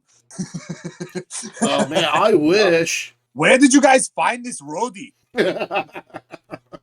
That's our drummer, dude. That's the He came drummer. out of a box of Chunky Puffs, if you could believe it. Yeah, he is like very impressive as a roadie. I'm curious to see how he drums. You get a text message from Ones. It says, "I have a spare drone tonight. You want a video? Or you want me to videotape your performance?" That's to Hell Domino. yeah. Sweet. Yeah, I'm gonna put it in auto. If you have anything, just text message me to get any kind of particular shots. Right on. Yeah, laser beaks at your disposal. My hero. We're doing the sound check. Everyone get ready. So they're gonna sound check you guys in. I'm not gonna make you guys roll any dice for the sound check, but we are 100% gonna have to roll some dice when this performance comes out. Right on. Yeah. I'm looking at my dice pool right. So as I am a drummer who uses my martial arts skill, can I use agility instead of charisma? It's not. It's only 2 dice more. I would say that I will allow that, but I might adjust your threshold a little bit more. Totally all right. That might be what happens there is maybe I add a little bit more to your threshold, but I would allow you to do that Yeah, that makes you're sense. just And I totally see my guy like using he's using like the Filipino stick fighting style to play the drums, and it looks kind of like those like giant drums that the Japanese guys play, and it's like really physical. That's kind of how my guys play the drums. Bro, we saw those in Japan. It's fucking tight as fuck watching people play those. Actually, it's really man. Yeah, that's the kind of drumming I'm doing. Let's say you guys get done with the sound check in about 30 minutes, and at that point, the troll Franz is like, okay, you got 1 hour, and we're gonna call you back, and we'll get you on stage. Oh, hey, is your drug contact here yet, man? Yeah, actually. So, let's. Does anybody have anything they want to do? We're gonna do that right now, but you guys have an hour. I'm gonna do an adept power up to boost my agility. I'm too dumb to know that you don't use magic or during illusion magic is considered. Using magic at all during a show is normally considered kind of like being a poser or lip syncer because they don't know if you're controlling their minds. That's fair. Yeah, there are many bands who have in the Sixth World who've gotten away with using illusionary magic for like fireworks and stuff like that. But usually when people see that happening and understand it's magic, they wonder if you're using mind control on them. I mean, if you're enjoying the show one way or another, I'm not sure why they would care. I'm also what I'm doing. Why I'm powering up is I'm also trying to influence the astral beat and the astral perception of the band. Very sought after. That's why a lot of physical adepts are in astral beat bands. Okay, so you got to roll some dice to do that. Yeah, you got to look at my character sheet. Just saying what I'm Okay, doing. well, I'm over there doing like ninja power ups and like punching Okay, air. cool. Yeah, you're like drawing a circle in like salt on the ground and like doing. No, martial that's arts. like a mage. That's mage stuff. I'm like hyping Oh, okay. myself up, like punching the air, doing like ninja power ups and flips and shit. Oh, you're doing like Dragon Ball Z training in space montages. Yeah. Yeah. Okay, so moving on to let's move on to Ghost. Okay, Ghost, first performance ever. Got the recorder through the sound check. How are we feeling? Feeling a little bit better. Still kind of nervous. Staying close to the door in case I got to throw up. I got to make it to the bathroom. Nice. We're in like a real like mom spaghetti situation here or whatever. Got it. So you guys have they didn't tell you to stay in the green room, but you guys are you guys hanging out on the floor? Before I go to anybody else, I guess, are you guys on the floor or are you like down in the green room? I'm curious. I have no real interest in like hanging out and seeing big people like destroy their bodies with like poison and stuff. So I'm just gonna stay in the green room and like Nice. You're okay. Focus on the concert, man. Where are you, Ghost? Are you in the green room, like in the scary bathroom? Yes. Okay, cool. Got it. Cool. There's lots of names. You might even recognize the names of some of these musicians, whether you're plugged into the scene or not. Some of the names and stuff, maybe comedians and other Six World entertainers. Hangman Stroke, that's one of my favorites. Nice. Okay, so so Fast Eddie. Yes, your contact calls you about 20 minutes after the sound check. You get a text message that says like I'm at the bar. So if you were to walk to the bar, I would want you to describe. So Lonnie Zone, what's he look like? What's his deal? Wears a lot of garish colors. His fashion sense kind of straddles a fine line between fell into a pile of clothes that morning and got him at a local thrift shop, but he somehow makes it work. Nice. Okay. Moves like he is constantly high on at least 2 different drugs at any given time. So a lazy day in Portland, in short. I've posted a picture, and you could totally be like, nope, not at all. But this was sort of one of the images that I had saved that I was like, okay, maybe this guy. Not quite. Give me a second. Okay, got it. Oh, okay, all right, yeah. I got you. So he stands out a little bit in this place. Actually, he probably looks quite a bit different than a lot of the people who are here for the show. Anyway, Some people may think he looks like one of the Shadowrunners, since he doesn't look like some of the local rockers. I was just thinking everybody looks like a Shadowrunner in this club. I guess tonight I would say everybody but the customers looks like a Shadowrunner in the club tonight. So he looks more like a Shadowrunner for sure. Okay, so yeah, he's sitting at the bar. As he sees you, do you walk up to him? How do you approach him? Yeah, I approach. Just doing biz. Nobody around here cares. Hey, chummer, how we doing? Doing good. You got the stuff? Yeah, got you covered right here. Pulls out like a small plastic case, gives it a little rattle so you can hear, the pills bouncing around in there. All right, that'll be $250 million. Nice. Ruffle around in my pockets, pull out 250 in cash. Nice. Thanks, Chumma. Hey, listen, this psyche stuff, I'm not normally plugged into like concerts and shows and stuff.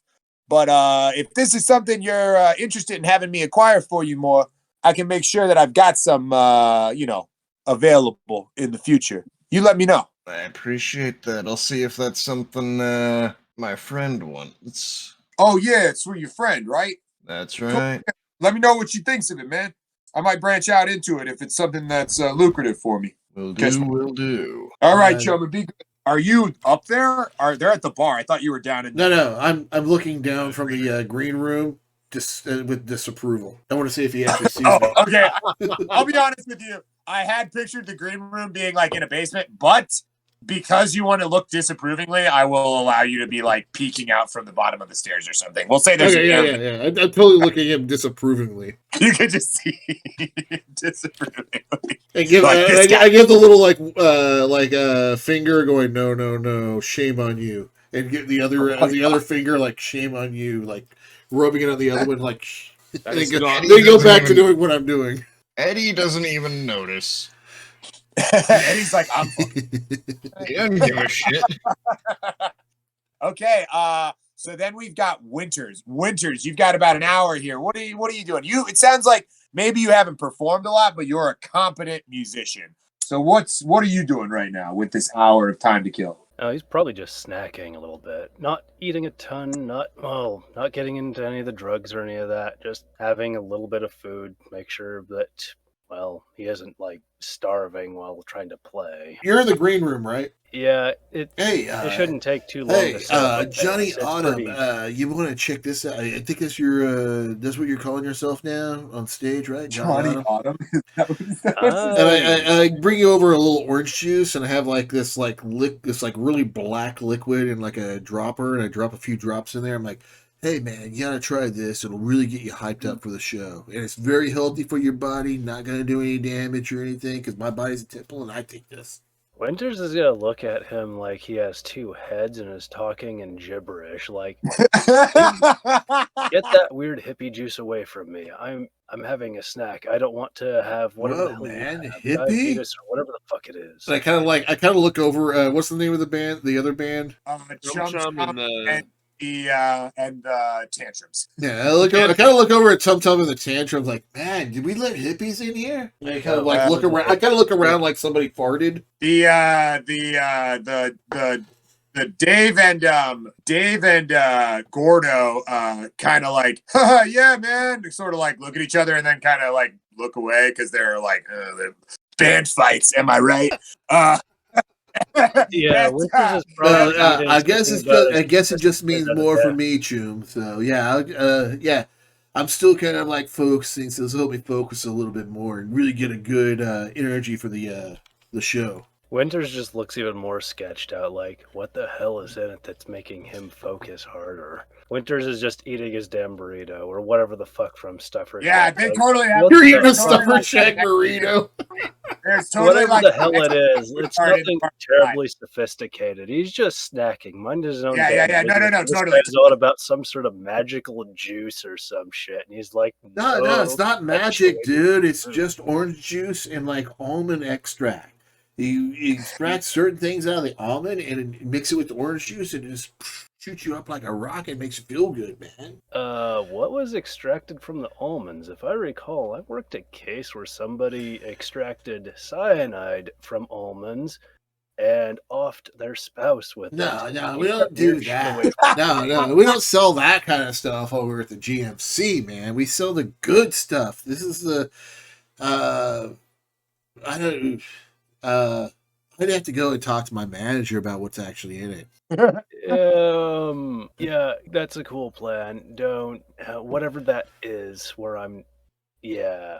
just Winters I'll continue snacking, just like staying away. I think I've made you and your character speechless. Free juice. Okay, so you're on the burrito. There is a burrito cart in the parking lot that sets up for shows. Pre-show burrito. Nice, get that burrito. Okay, so who else is? Did we get everyone? Did we get what everyone's doing before the? Oh, Cat. Domino. Of course, Domino. What you got to start before your first show ever? The Psyche. Well, let's see. Arrived. Things to do. I gotta sign the wall in the bathroom. Nice, good call. I gotta put on my purple domino mask and then set my outfit to match. It's mostly purple, but with a domino pattern on it, like literal like dominoes, the game, with the 2 and the 4 showing. Oh my god. And of course I gotta meet up and get my dose of Psyche. Yeah, so how much Eddie, of a markup are you hitting me with here? yeah, after you get the package from Donnie, or excuse me, from Lonnie's Zone, what do you do, Eddie? Mark it up about 10%. Oh, Fair. okay. I thought you were I am getting mad at These them. are French prices, clearly. for Domino, yeah. So I thought there's you were a one drug guy- dealer who was trying to get your daughter into high level boarding school. What's a good amount then? I mean, I don't know. A finder's fee on a $250 package, 10% is not ridiculous, just as like a thank you for your friend, I guess. But like maybe even 50 New Yen, Yeah. like, hey, I need 300 New Yen. All right, that works. 300's fine. I can do that. Cool. All right. Deal done. So you've got 10 of these pills. They take 10 minutes to affect you. I'm going to say that these are like ecstasy, 90s ecstasy pills. They have a stamp on them, like a winking smiley face, and they are bright blue in color, like fluorescent blue, a blue that does not occur in nature in I color. did that. I'm taking one right now. Awesome. So, it takes 10 minutes to affect you. So, your body, it's 12 minus your body. What is your character's body? 6. 6. Okay, so you are high for 6 fucking hours. You're good to Yes. go. Just try to remember Slow plus burn, but it's nice. logic, plus 1 mental limit. So as this stuff slides over you, yeah, I think you feel like you're able to hyper focus on things, but at the same time, like it's like you can hear all the noises in the room at once in perfect clarity. And I would say, Eddie, at this point, your shit is probably starting to wear off. In the next like 30 minutes or so, your stuff will wear off if you wanted to dose again. But that's okay. So I'm going to say that if you take it twice, let's see. Oh, they had a price sheet even for Psyche. Whoa, Psyche is way more expensive than I thought. It's 200 per dose. So let's say, It looks like you might have got a good deal on it then. yeah. All right. Let's say, here's what we'll say. You got 5, but that's still a good deal. Because that's a lot. Great deal. Yeah. I don't want to like give you fake drugs or anything. That was my first thought. Is I was like, fake drugs. That's something I was just about to recommend. Like maybe they got some fake drugs. Yeah, I don't want to do that on the big night of your. Or maybe it's cut so hard it wears off in an hour instead of 6. Yeah. These drugs are painted on. Let's just keep it. It's been it's been cut with a baby laxative, you know. Yeah. Okay. That's messed up. Here's my thing. We've already created the expectation for how long it would last. So let's just say this. Let's say you got a 2-for-1 deal on these pills. It was Lonnie's Own was hooking it up for the first time. So, it was a 2-for. So you've got 2 of them instead of 1. But I want you can have at least 1 extra one for later, or for another time. Yeah. But yeah, let's not give you. I was thinking it was probably just old stuff. You got. She has 2 doses worth, but it's 10 pills. Less one I just took. Yeah, nice. Okay, so yeah, just remember what your character's got going on. Now, Eddie, I'm not going to add any additional effects if you take more bliss. We'll just extend the effects if you want to take more, and you'll get another 3 hours if you take another inhaler's worth of bliss at this time. That works. Cool. As you guys pull out the drugs, the 2 band members, the 2 non-cat members, the non-cat and the guy who hangs out with the cat, the tantrums. I'm spacing on their names. Let's just go with Dave and Greg. Dave and Greg are like the orc and the fat human are like, hey man, what do you guys got over there? You got some good stuff? Well, hey man, I totally have this, and I'm like holding up the last little bit of orange juice and almond extract. Would you like to try some of this? They kind of look at each other, and they were like, "We were thinking about it's really healthy and it'll really blast you off." Yeah, we want to do drugs that we've done before. It's just you want to stay in a safe place, but you know what those drugs do to your body, though, right? Oh, all right, man. Well, maybe I'm looking forward to what these drugs are doing in my body. Yeah, he's like, exactly. He's like, I kind of figured my character has already given up on Domino. So, what do you guys got over there, man? It looks like you got poppers. What are we doing? That one's you. Everyone's dead silent. As everybody's dead silent, I just blatantly hold forward the glass of orange juice and do a whole dropper into one of them and put it on the table. I choose to believe that And between just leave it there for them. And like, in case you guys just want to try some. I choose to believe that the background music apropos for this scene between Eddie's bliss and the psyche is the cover of Heroin that Billy Idol did. Nice. The terrible hair. We talked about this. Well, like you're the 2 drug weeks ago. dealer. Don't you have a whole stash of stuff you want to sell? Yeah. Well, I'm creating an opportunity for you to do that if you would like to, sir. These Oh, guys, Is Eddie's market, mate? like, what do we got? We got some drugs. Like, what are we doing? If you got the money, honey, I got your disease. What do you want? Oh, I don't know, man. I mean, normally before a show, like, Coke, nothing too crazy, but some Nova Coke would be cool if you've got it. Let me see what I've got. So I'm just going off the book here. It says Nova Coke is 10 a dose, just 10 new yen a dose. Wow. That's very cheap. It is stimulant derived from coca plants, a highly addictive social drug. After the drugs wears off, charisma and willpower are reduced by 1. Yeah, that makes sense. Need more coke to feel better. Okay, so yeah. Do you have any Nova Coke for sale for these guys? Yes, 10 doses. Oh, 10 doses. Yeah, man, that sounds reasonable. Let me take a look at it real quick. Can I get a little bump? Test it out first? You got it. All right, cool. How do you have this stuff divided up? You have like one bag and you weigh it out of there, or you got like 10 little doses? Got all of his stuff into separate doses. Okay, so he with your permission, he'll like split open one of the doses with his like thumbnail and like take a little key bump of it. Takes a second. Yeah, man, this stuff's cool. Sure. So what do you want for it, chummer? My guy, feeling very uncomfortable, just kind of like slowly backs out of the entire situation and leaves the green room. I feel like I heard every grain of that stuff hit his nostrils. That was amazing. Yeah, with your drug, 100%. Yeah, for sure. When you're high, you never ever want to come down. The best. So yeah, what do you want for this, man? We'll say 15 a pop. How's that Sure, sound? no problem. He breaks out 150 new yen in cash and hands that to your character. If you want to add that to your sheet. Turn it a little. You turned 200 new yen in profit so far tonight. Not too bad. 50 from the deal with Cat, and now 150 from this. Okay. So I think you're actually going to make your 10,000 mark in this session. We'll see. I mean, right. Gonna see what's up. Okay, man. This stuff's pretty cool.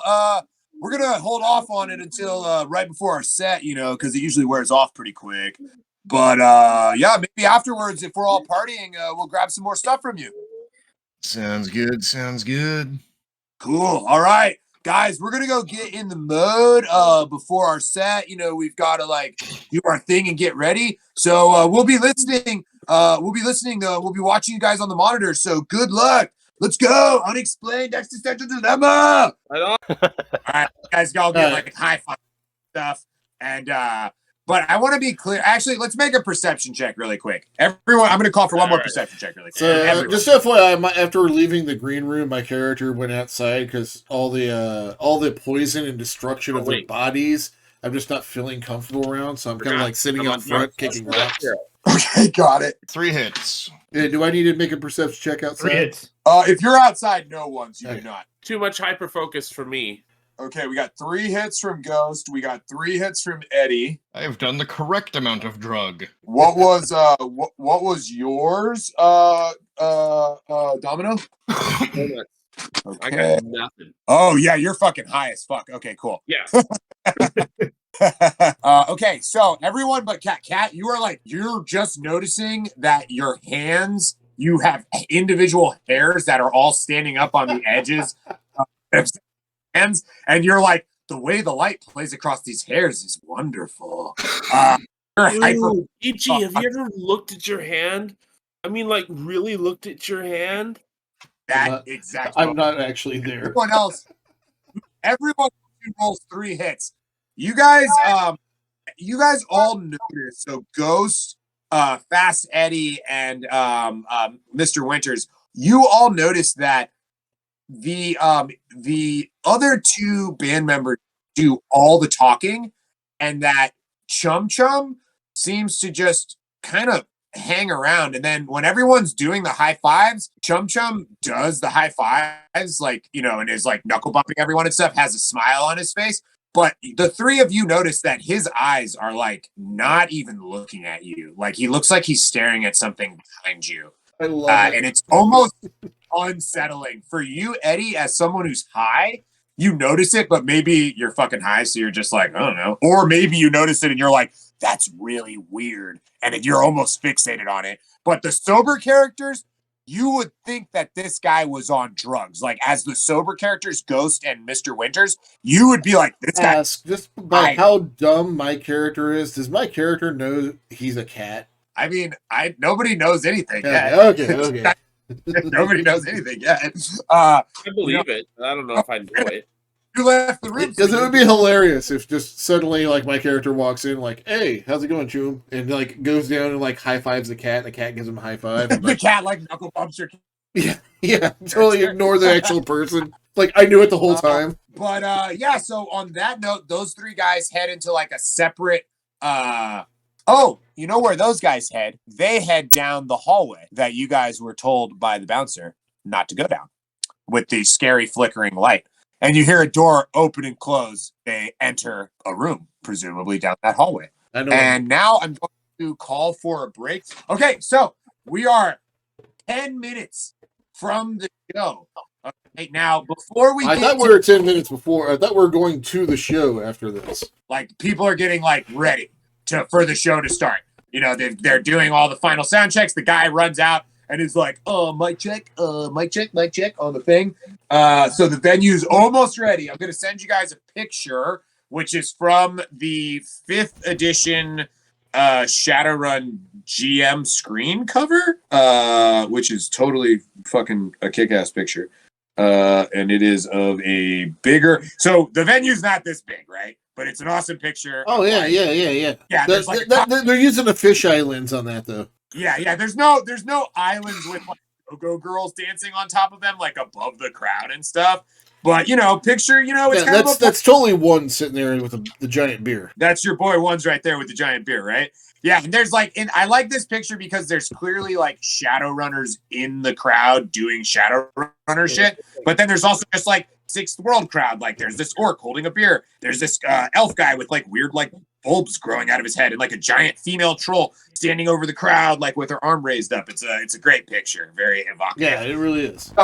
Okay, so what we're gonna do first, before we get to everyone who's performing, we're actually gonna deal with Fast Eddie, who's been slanging and banging in the crowd. So we're gonna roll some dice. We're gonna see how much money you made hustling them things. Got Nova Coke for sale. How much Nova Coke did I sell? I think I sold, sold 10. No, you sold 10 doses to the last guy. All right, that is all that I had. What else do you have to sell? That's all the drugs you have to sell? Oh no, I've got cram, I've got beta meth, I've got jazz, kamikaze, zen, red mescaline. Okay, I'm gonna say this right now: the zen and the cram you could sell here.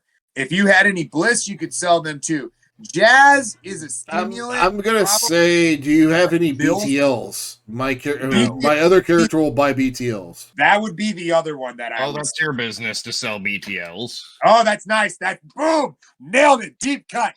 Good call. Yeah, don't sell those BTLs. Those are bad.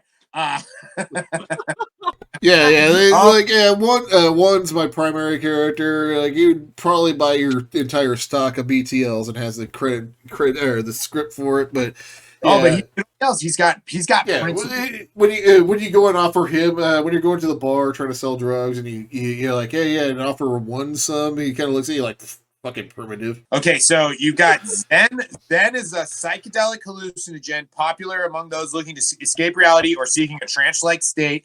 And you've got Cram, which is essentially meth, an extremely popular stimulant. When the drug wears off, users crash. They suffer 6 stun damage. They appear hyper alert, almost to the point of paranoia. They react quickly, often without thought, prone to irrational outbursts. Common side effects are jitteriness and fidgeting. So Cram is worth $10 a dose. Zen is worth $5 a dose. How many doses of each of these do you have? 10 of each. Okay, so I want you to roll me some dice, and I'm thinking charisma and like any sort of skill that might involve salesmanship or negotiation or con.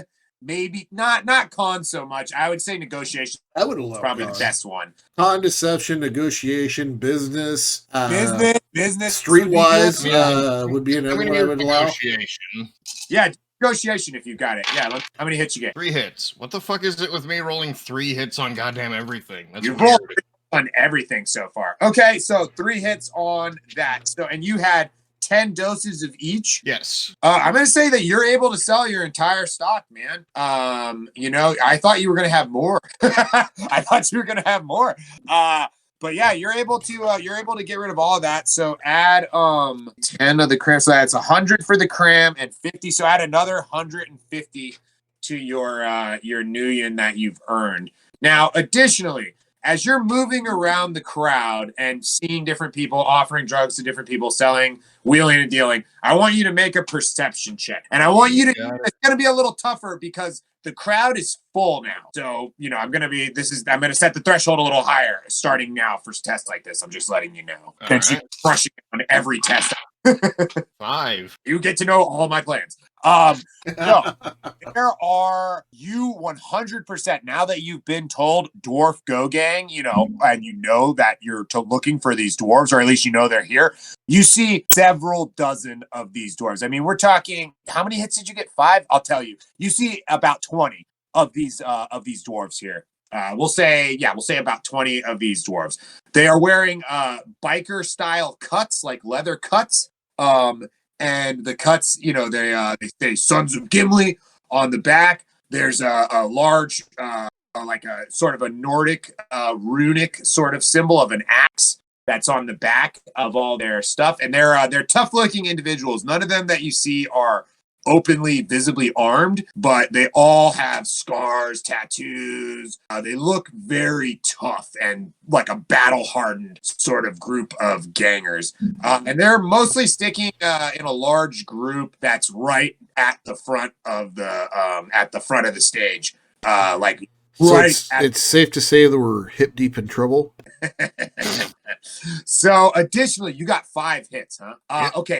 Additionally, you also see members of the Ancients here. Now, anyone who's not familiar with the Ancients, they're probably like the most famous Go gang, one of the most famous gangs in Shadowrun. Them and the Halloweeners, yes.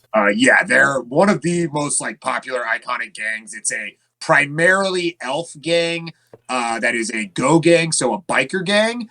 And they're very well known in and around the Seattle area as like the #1 Go gang in the area. Luckily for us, we live in the Redmond Barrens, and the Halloweeners are the main rivals of the Ancients. So we're not we don't live in ancient territory. Cool. Yes, good point as well. That where the characters are based in our slum that we're based in is in Halloweener territory.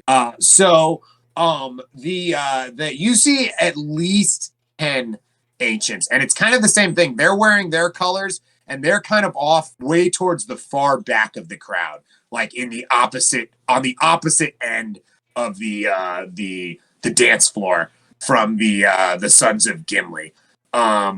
You're not able to sell drugs. Question. Do you attempt to sell to members of either of these gangs? Why the hell not? You're refused by both. And on a 5 for perception, you kind of get the feeling that these guys are staying sober tonight from both parties. You get the feeling nobody's getting too messed up tonight. Getting the We're gonna have a gang war. They're here for trouble. No, this is gonna be a fucking great brawl. So you've got time if you want to do anything else before the set starts. This is you in the last 30 minutes to an hour or whatever. Let's say before the actual band has started while they're warming everything. I'm gonna go find my crew real quick and let them know. Okay, we got some fuddy-duddies in the audience. They might be here for trouble. Whoa, that'll be fucking I'm awesome. not here to fight. I'm here to rock. Did you sell all your jazz? I don't have any jazz. Not you. Oh, sorry. Was that one of the ones that I sold? No, you were not able to sell jazz or kamikaze. Nobody in the crowd is interested in like combat stims. Fuddy-duddies. So you still have whatever kamikaze and jazz you brought to sell. Yeah, I'm totally on it. And I think a big fight while on our first show between two Go gangs will totally put us on the fucking map, despite like our level of talent, which I think is really high. I still got Jazz and still got that red mask. If we end up Goes having to fight, great I'm gonna with want one of Psyche. those, man. I Goes kind great of with Psyche. look at all of you with disapproval, but yeah, and it's kind of I don't really mention it. So yeah, I say we go on with the show, and Winter's just gonna cut in and say, if we get tangled in either of these gangs and shit goes wrongly, we're going to have not just one group of enemies, we're gonna have two. Let's make sure we have an exit strategy, because if we get our asses, fuck up Chum Chum's show, man. I think we should go and talk to the other band and see what they say, so they'll get stuck in there. I'm pretty sure I can keep us safe, but yeah, I'm pretty sure. No. If lead starts flying, y'all got enemies. I'm fucking Gonzo. Yeah, I'm fast, Eddie. I'm independent. Yeah. So hey, I think we should go and talk to the other band, see what they think, because I don't want to put them in a situation where they're gonna get in trouble. But man, I totally love to be able to fight off the whole crowd, but I don't think I could do it. Yeah, let's not. If a fight breaks out, we better not get involved, or we're going to be involved in far bigger problems than. I think we can let them know after our set. I don't know. I honestly think we should do like I kind of think if it's going to be a joint thing, we should all have talk together and everything. So maybe talk to like Hans or Fritz, and they seem like really cool guys. Maybe translate that message and all. We probably ought to ask them what their plan is if things go sideways, so that we're talk to Hans Fritz, and we're not supposed to go down there, but they can, so let's get the Hans and Fritz guys to talk about it. All right, you guys have the clock in the green room that's telling you 2 minutes till showtime, or 5 minutes, we'll say, till showtime. Hey, Eddie, you want to do that and let us know when we're on stage? Sorry, what? Good. Good call. Could you let Hans and Fritz know that we need to talk to the fucking other band, make sure they want to continue playing if everything goes off, because we did. Because it's going to get us our name on the stage, on the scene. Okay, I knew that. And I grabbed my fucking, like, what are those Japanese style fucking drumsticks they use? I don't know, but you said you want to play them like. Yeah, and I totally pull on the. I hate going fucking total weeb on this, but this just fits my character so much, especially since Ichi is one. I put the bandana on, and I'm like, let's do this, power up, let's go. Okay, and I rolled a 2 earlier for that. Hell yeah! For your yeah, so I'm +2 agility. Okay. Does anybody want to do anything else before you guys head up to the stage? And you just got a call now. One of the bouncers has appeared and is like, "UED, you're on in 2 minutes." Okay, so yeah, we're like at that point where you guys are about to walk out. Is there anything anybody else wants to do to pump themselves up? Do anything else? Fine tune anything? Otherwise, we're on stage. We are. I don't think Winters is quick enough to go and talk to the bouncers to work out what the would-be strategy is in the event that shit goes. Oh yeah, these guys have other shit to do right now. There's not enough time.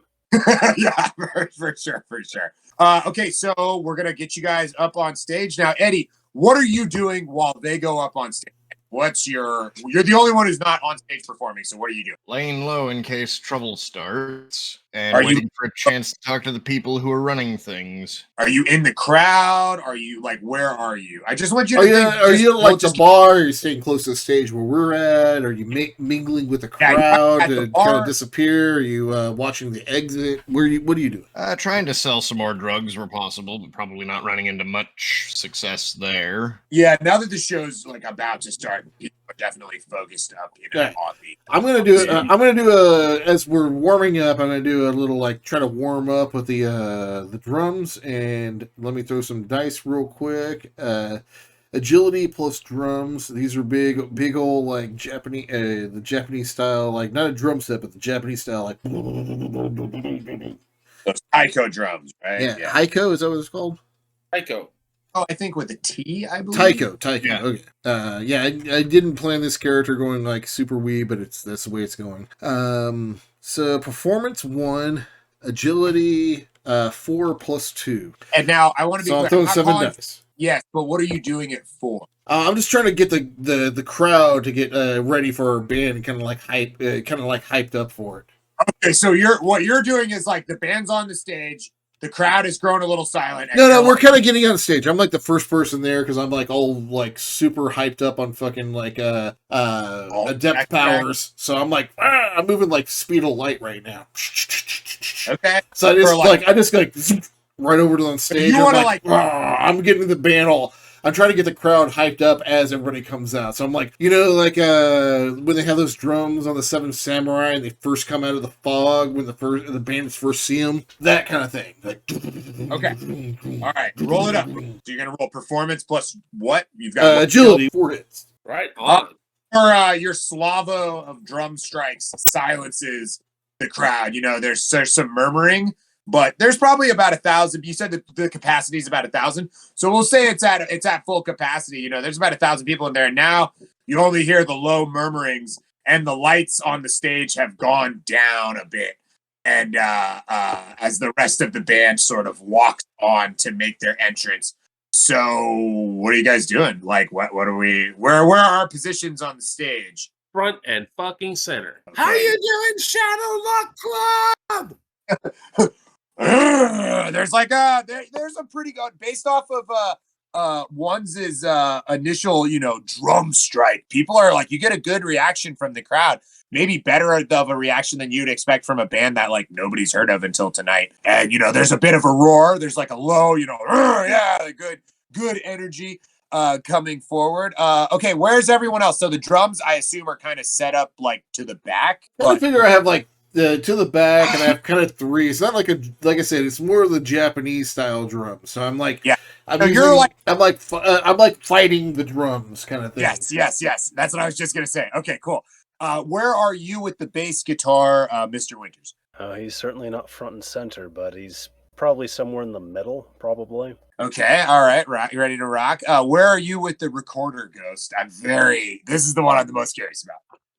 I am kind of stage Front left. and center. No, I'm off to the side. I'm Oh, like, All right. Can I do a gymnastics side, check you to get kind of green lights. swoop them into the front? Okay, hang on. I want him to finish describing what he Alright. wants to go to there. What were you saying? I'm kind of, if you think about the stage, I'm like stage left and kind of like on the edge of that pool of lighting that they have. Yes, I totally know exactly what you're talking about. Yeah, right on the edge. Yeah. Now, what were you saying once? I want to do a gymnastics check to kind of like push him over to a little closer to the stage and give him a little bit of presence. So you want to do a gymnastics check to like Kind of flip- herd him into the spotlight. Well, but what about, okay, I don't have a problem with you trying to do this, but I want to understand how it's a gymnastics check. Like, what are you All doing? right. So what I'm doing is, as I'm on the drums, and now we have like, what's going on, Shadowrun Club? I have a few seconds, so I'm gonna do like a little like cartwheel over behind him and kind of like use my presence to kind of like push him over, like take up the space he's no longer in, kind of thing. I'm gonna he's say- out there. If Ghost wants to, I think it would be an opposed check for sure. yeah, he's making a post check if he doesn't want that. I suppose that's fine with me. Or he could make a dodge check. I would also say if he wanted to dodge away from you, trying to. Can I use my gymnastics ability to kind of Oh! counter what he's doing to stay in place? Oh, that'd be the best. Yeah, out gymnastics him 1,000 times. Yeah. Hey, isn't the mosh pit supposed to be down there? I got on the 3 floor? hits. Oh my God!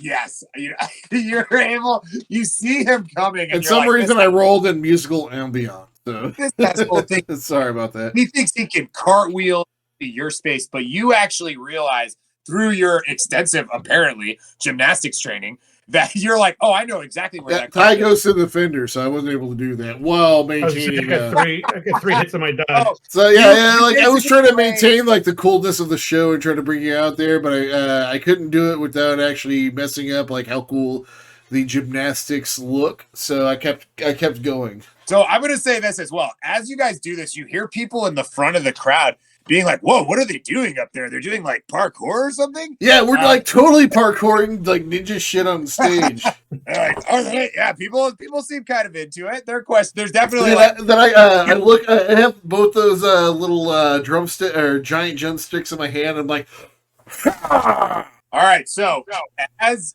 everyone takes their places on the stage, I'm going to call for a perception check from everyone, and we're going to be at a -2 modifier because of the bright lights in your stage lights. 3.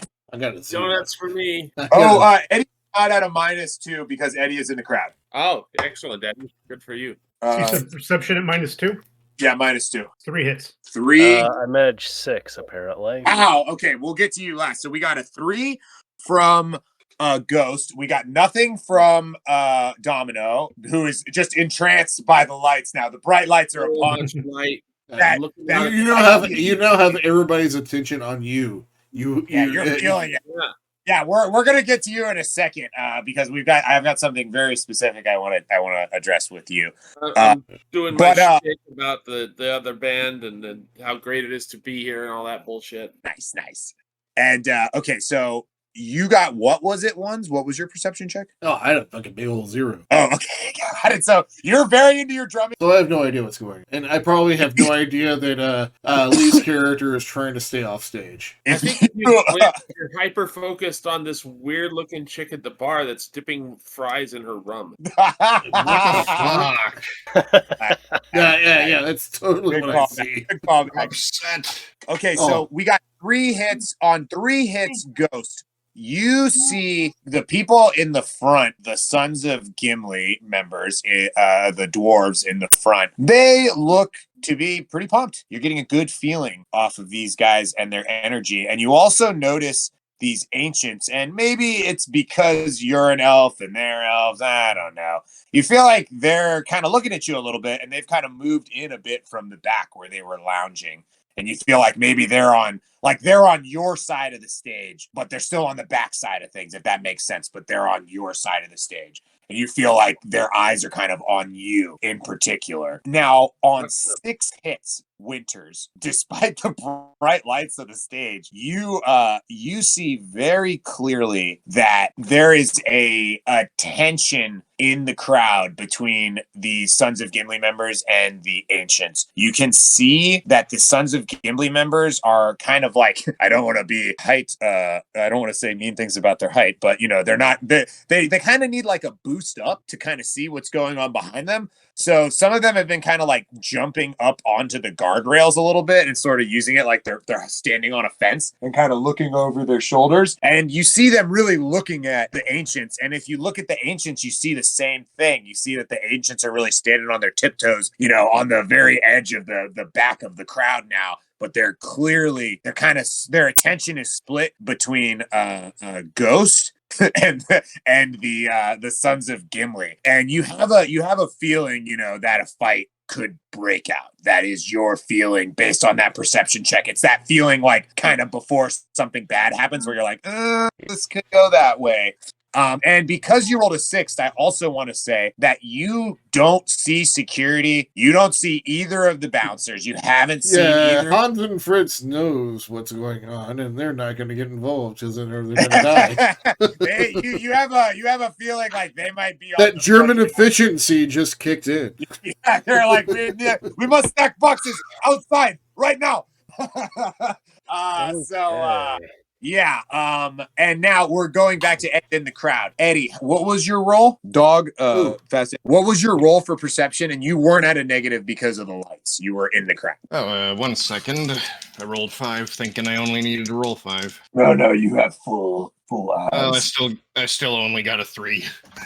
So you don't see anything that I haven't described already. All right. The only difference being from the crowd side is if where were you? You were kind of on the edge of the crowd, like trying to sell more. Pretty much. You definitely see that the Ancients, you don't really see the Sons of Gimli because of the size of the crowd and what have you, but you can see the Ancients kind of pressing in to the back of the crowd on their tiptoes, sort of looking up and over the rest of the crowd, trying to keep their eyes on the front of things.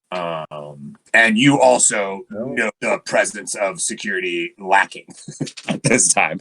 So we're into your guys' first set, and I want to actually take a minute to focus on Domino, because her character, you have the mentor spirit of the seducer, you're the front person of the band, and you are on stage with your band for the first time. So I don't understand everything about the seducer as a mentor spirit, and I'm curious what your take is on that, and what that effect would have on your character feeling fame, maybe the edge of fame, like where's Seducer for me is all about the experience, all about being open to anything, all about like the sheer joy of novelty and sensation junkie. And this is clearly easily the biggest show I've ever done. I'm leaning into this hard, and I'm definitely throwing edge into my first performance check. Got it.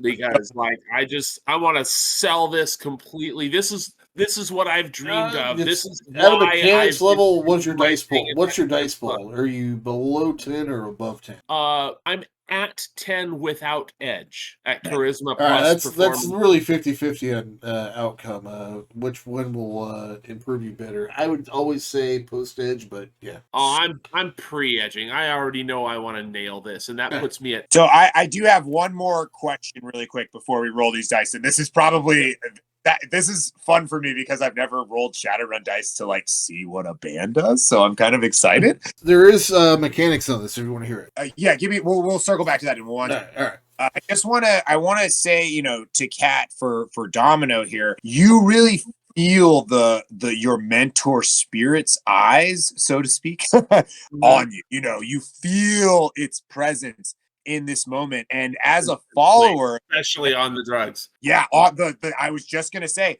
with the assistance perhaps of that psyche that you took, you really feel like closer to your mentor spirit than you ever have. It's like I can see Seducer in the crowd.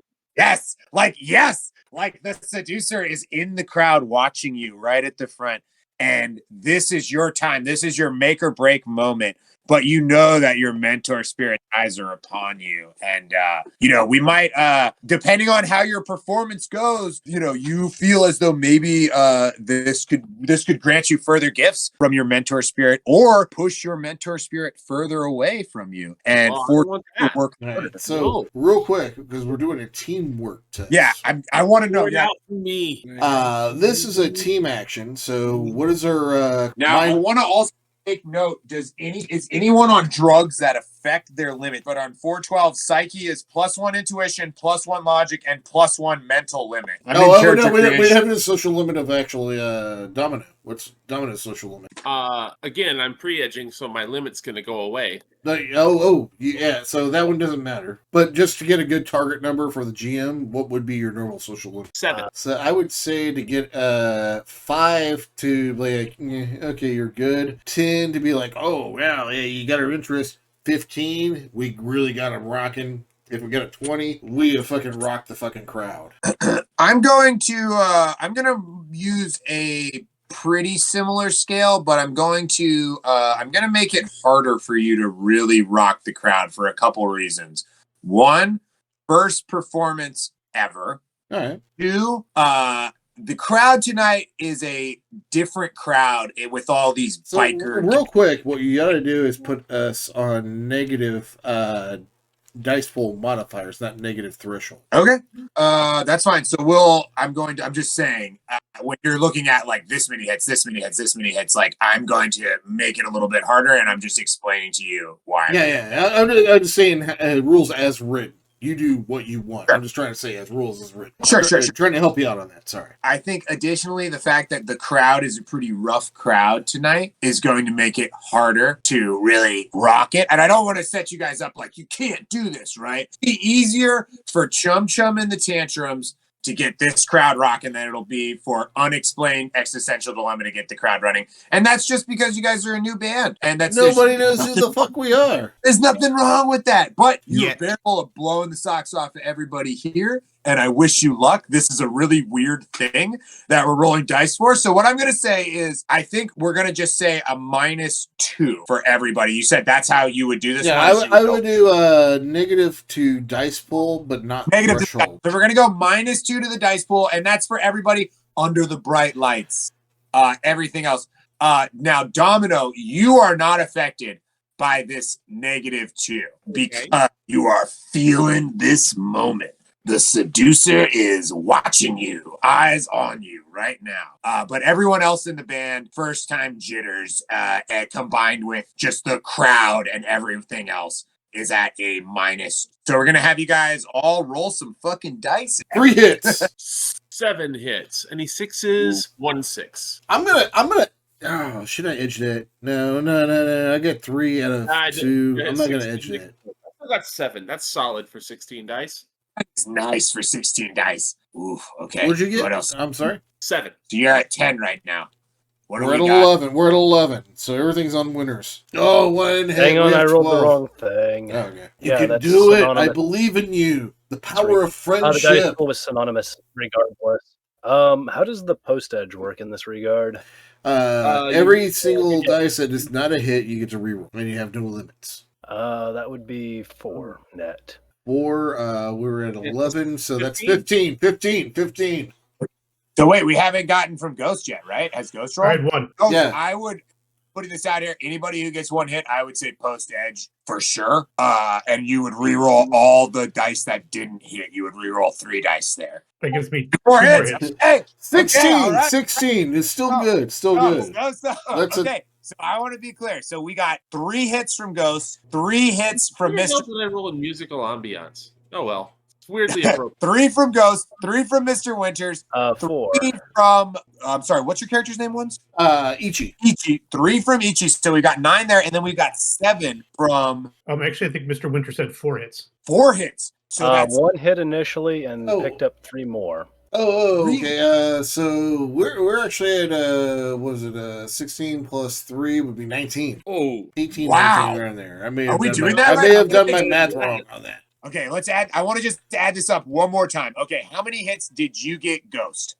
3. Okay, how many hits did you get, Mr. Winters? 4. Okay, so we're at 7. How many hits did you get, Ichi? Oh, One. yeah, I'm Ichi. Sorry. 3.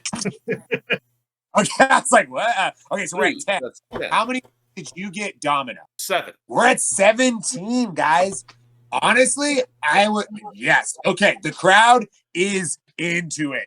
There's a moment when you guys start playing where there's like a pause, like everybody in the crowd, like you feel the audience take a breath, and you, Domino, you see the seducer take that breath with the audience. And I'm curious, what does the seducer look like to you? Now, is the seducer like an incorporeal thing that's in the crowd, or is it a person, and Or describe is it? it just a feeling? It changes depending on the circumstances, but today it's a person. Specifically, it's the actress that plays Deadpool's love interest. Marina Baccarin? Yes. Awesome. Okay. Awesome. Love that it's like an actual person whose face I can picture. I love it. Okay. The expression on the face of the seducer is a confident, knowing smile. Like you did it, kid. I knew you could do it, kid. That kind of energy. Not completely ecstatic. It winces a few times when you mess up on a note or two there, or maybe when someone misses some timing, a bit in a solo or whatever. Well, maybe we should practice more, but overall, Impressive. The seducer is pleased, and the crowd is as well. There's not any heckling. There's really, having been told by Hans and Fritz that people, having been told by Mike, the booking agent, that people like throw bottles and stuff at the crowd here, you guys perform admirably and do a very good job. And at the end of the set, there are calls, not tons of calls, but there are calls for encores even from the crowd, and people are into it. People are applauding enthusiastically. The dwarves in the front of the crowd, the Sons of Gimli, are up in arms, just dancing it up. they're into it. And to be clear, the kind of music you guys are playing, it is music you can dance to, right? I mean, Yeah. it's- We're playing Mostly, like we're playing prog rock, which is kind of like progressive trog rock. So it's kind of like a punk rock, kind of like imagine if Slade did punk rock. Does everybody know who Slade is? I should probably ask that. Nope. No idea. All right. Have you ever heard the song Ballroom Blitz? Yes. Oh yeah. So Ballroom Blitz, but done in a punk rock style. okay, sure. Yeah, it is A danceable little music. faster than People, your typical pop, but you can dance to it. yeah, the reason Yeah. I ask is people are dancing. People are dancing to the music. People are into it, and the vibe is good. Now, as you guys come off the stage, Mike, the booking guy slash bartender slash frontman or general manager, it sounds like, for this establishment, is very, very pleased. He's got a good big smile on his face. He's like, "Wow, kids! I got to tell you guys, I wasn't sure what to expect, but you really knocked the socks off out there. It was great." And he gives each of you, a high five, a handshake, pat on the shoulder. So as you guys are getting off stage, and Mike is telling you, "Great job! Head to the green room. They got some cold drinks down there for you." You guys are passing Chum Chum and the Tantrums, who are walking up from the green room, and They're Dave, stoked for you, man. Dave and Greg, the guitarist and the bassist, are like, "Right on! You guys crushed it up there. I honestly did not know what to expect, but you knocked our socks off." Dave said, "Wow, I couldn't believe it, guys. That was totally incredible. I had no idea you guys were going to cover a power ballad like that." And he looks to Ghost. Hey man, I tell you what, the best power ballads have recorders on them, dude. I was just gonna say, he looks to Ghost and he tells you, "Man, when you whipped out the solo in the middle of the power ballad, only you did it with the recorder, my eyes must have popped clear out of my head." And they each, give you guys pats on the arm as you guys are sort of passing them on the stairs. And I'm going to call for a perception check from everyone in the group. Or who does a power ballad without a recorder? I got a 2. Chum Chum and the Tantrums. That's who. Yeah. The people who get 3 and 2 hits are and sorry, Ichi. But 1 hit's not gonna cut it. You guys, as happy and pumped for you as Dave and Greg are, Chum Chum has just got a big smile on his face, but he doesn't say anything. And again, you guys are getting hit with that 1,000-yard stare. He pats you on the shoulders. He's got a big smile on his face as he does it. He's enthusiastic looking, but his eyes are just completely unfocused. They're like All right, completely. You know what? This has been driving me nuts now all night. I want to. I do a little power bump to the cat. I want to open up my third eye. No, I wait. I don't just power bump the cat, like power bump it, but I kind of wait for it to power bump me back. Go ahead. Okay. Hang on. Okay, hang on. We're gonna do 2 different things here. Okay, so you want to like knuckle bump the cat as it's walking past you on the stairs instead of the guy who's. Yeah. I'm totally ignoring the guy because my guy's totally dumb and can see that he's a cat. Okay, so is there like an animal empathy check? I actually do have that as a power, or not a power, but a quality. Excuse me. Interesting. Okay, what does that allow you to do? Animal empathy. The character gets a +2 dice pool modifier for all tests involving the influence or control of animals, including riding, including awakened species. Okay, yeah, roll me a. God, I hate to punish you because you have charisma. I don't have charisma. I have no charisma. You're gonna, but you get +2 dice. So, roll. I guess you can roll the check with I have a total dice pool of 5. Okay, roll them up. Joel, you can do it. 3 Yes. 3 hits. If that doesn't do it, I'm gonna edge it just because I love cats. Okay. Do I need to edge it? If you want to, I mean, I'm not edging it now. If I fail, I'm gonna edge it. you did not succeed. All right, I'm post edging this, which would be another 2 dice. can do it. I believe in myself. No hits. Well done. The cat does not knuckle bump you. The I look insulting at the cat, like, okay, and just walk off. I don't even look at the guy. Just pretend like, oh, is that how it is? yeah. Okay, so now, Domino, you want to ascend? Yeah, Yeah, let's do it. which I'm assuming is just intuition. Is it intuition plus a sensing or magic plus a sensing? I can never remember. Sensing would be your skill of sensing. Uh-huh. Plus magic is your dice pool with. Oh, plus magic as the dice pool. That's sweet. Okay, then I've got 3 hits on that guy. Okay, give me a moment. Moment you have. You've got 3. I shall grant you 2 moments. Oh, thank you so kindly. 3 hits.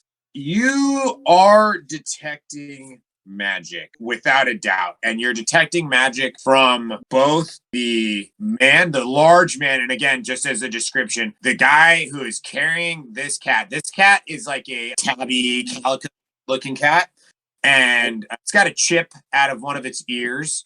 Nothing special about it. Looks like, it got in a fight at some point. That's about it. It's being carried by a large Caucasian human, and he's for a human, he's enormous. He's like 6'7", 350 pounds. He's got tattoos on his head, sort of like tribal looking tattoos on his head, and he's wearing just jeans, a chain wallet, and a black Carhartt jacket. And he's holding the cat in one arm and knuckle bumping each one of you in succession with the other arm. You're detecting magic off of both of them, and I'm just curious, I guess, what is your character's like magical knowledge? Like, do you have like any sort of like theory about astral plane?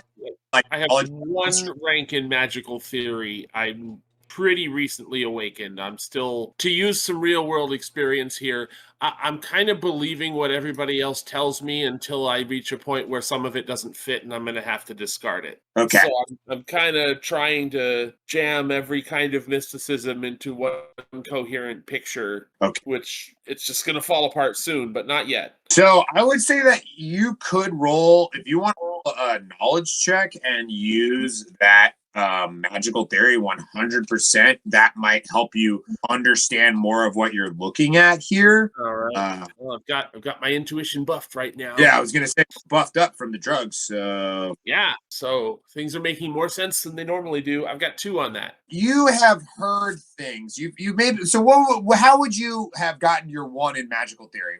Did you watch some shows on the Trid about it? Did you do some reading in books? How did you get the knowledge there? I feel like it's more like some guided imagery from my mentor spirit. Like, kid, there's some shit you need to understand.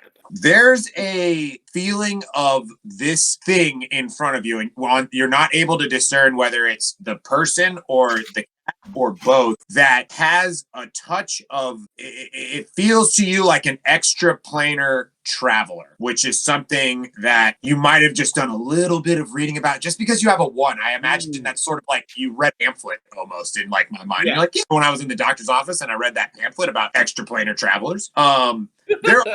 There are beings that cross the idea of space and time, and people in the 6th world who are magic readers. Just like the bug spirits. Yes, that's one. But this example. Is a cat spirit. That's one. Well, clearly, I mean, a bug spirit would not appear as a cat. So there's because of the insect spirits, there's quite a bit of study that's put into this topic, and you, I guess you're. There's a feeling here when you look at this large man holding this cat in front of you that it's unearthly. It's not magic of this plane, and I think that's something that is described in the fluff with the insect spirits. Magic changes from world to world. Exactly. And they talk about how like the insect spirits make the magic feel dirty in a space. And I would say it's not, I want to be very clear. You don't think this is an insect spirit, but does this spirit make the magic feel furry? Yes, perhaps there's a furriness to this magic. Yeah, I like that. There you go. Sure. So we'll leave it there on, and that was on a 3 with a 2 on your knowledge check on magic theory. Yeah, it all makes sense now. Those drugs are really going. I'm just playing it that Ichi already knows and just doesn't care, doesn't see it any different than anybody else. Got it. Okay, so you guys are in the green room. You've just performed your first set, which went over very well. They've got some cold beers, ice cold waters, and various non-alcoholic beverages as well. If you so desire, Ichi. Yeah, and do they have any like juices or anything like that? Sure, they've got some juice. Yeah, whatever like is a reasonable request. They've got it down here on ice for you. Then I add a little bit of my I add a little bit of my almond extract to them. So as you guys are like settling down, or maybe you're not settling down after the show. I left a lot on the stage, and I do need to put some stuff back. I am going to absolutely make Ichi's jaw drop, and I'm going to do one of his orange juice with the almond extract. Oh yeah! Yeah.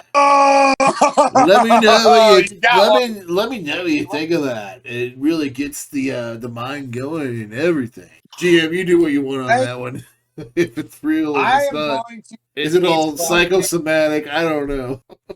Give me a pure body check. Just roll your body, nothing else. 4 hits. You're feeling pretty fucking energized from that. You're like, man, I don't know about this extract stuff, but I feel pretty good after taking a couple vodka, dude. Yeah, it like gives you energy, It just makes you want to like jump up the side of a building. I don't know about that. I haven't learned how to. Well, I can levitate. Oh, it's totally easy, yeah, we man. should do that. It's totally easy, dude. Or chew. Okay, so now, does anybody else want to do anything as you guys have come back down into the green room? And Eddie, I assume, have you joined them now? Eddie, you're back in the green room? Yes. Does anybody want to do anything? You guys are settling back into the green room, and you're starting to hear the audience chant. I'm kind of curious about that room. Can I do a perception check as I walk by? I'm not going into it, but I'm kind of like, what's going on in a little blinking light room? Light? Yeah. You can make a perception check. My guy's going to get in trouble. I'm totally going off the rails here. In the best possible way. I'm metagaming this, but yeah. What is my perception? I think it's 3. Do we need bonuses for taking almond extract? No. You don't get it all. Do your perception check. I got 3. Okay.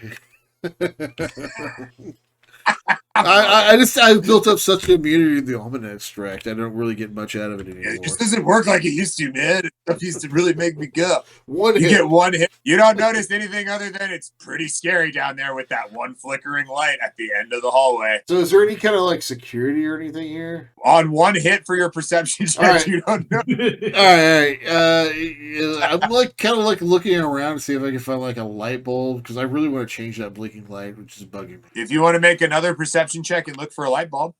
All right. 2 hits. Yeah, you find a box of light bulbs. All right. I go and change the light bulb because I'm like, hey man, I gotta do something real quick. I gotta change this light bulb. It's bugging me. I'm sure the barb will like totally be cool about it. As you walk about 10 feet down the hallway, you are filled with a sense of dread. You cannot explain it, but it's literally like you're standing on the edge of a cliff suddenly, and you have like a feeling of vertigo as you look down the hallway towards the blinking light. So willpower plus intuition? Yes. I'm gonna post edge that unless I succeeded. You did not succeed. All right, I'm gonna post edge. Oh no, I already used my edge. Sorry, no, I can't do that. Sorry. Oh, you've used quite a bit of edge. Yeah, that's a good point. Okay, yeah, no, you did not succeed. You are scared. You cannot explain why. Like an animal fear. Flight or fight reflex. Where's Domino? Is Domino still walking down the hall? Probably. I think you guys were. I go over to Domino. I'm like, hey, I was gonna change this light. I was gonna change this light bulb, but it's really scary down there. You might help me. Domino's probably like levitating in a corner or something in the green room, going, "I am going to do this." I can 100% picture that. Literally levitating, like my feet are not. I can also see like my guy not caring at all. We've kind of like made this like little like you're the direction caller of the group or of the thing. So you want me to keep an eye out for you? Yeah. Could you totally Yeah. do that while I change the Yeah, I light? It can just do really that. bugs me. This light's out, and it's really spooky down there. All right, I'm gonna get out to the halls where I can see what's going on, and I'll be. Like, I should do you actually. have a light or like some kind of like magic thing you could do to get some light down there? I And I totally like have my hand open like there's like a way over my head and like down like wave of light like down the don't hallway. think I really have any light unless I can use Trid Phantasm to create an imaginary light. I don't think that would I don't really think work. that works that way. I don't think that would work. Yeah. Yeah, I got no light, man, but I can keep an eye out for you. All right. Jim, can I go back or am I too scared? You're too scared right now. Can we get Mr. Winters over here too? I need a few more tunes to do this. Why are you playing with light bulbs? I point at the really creepy room.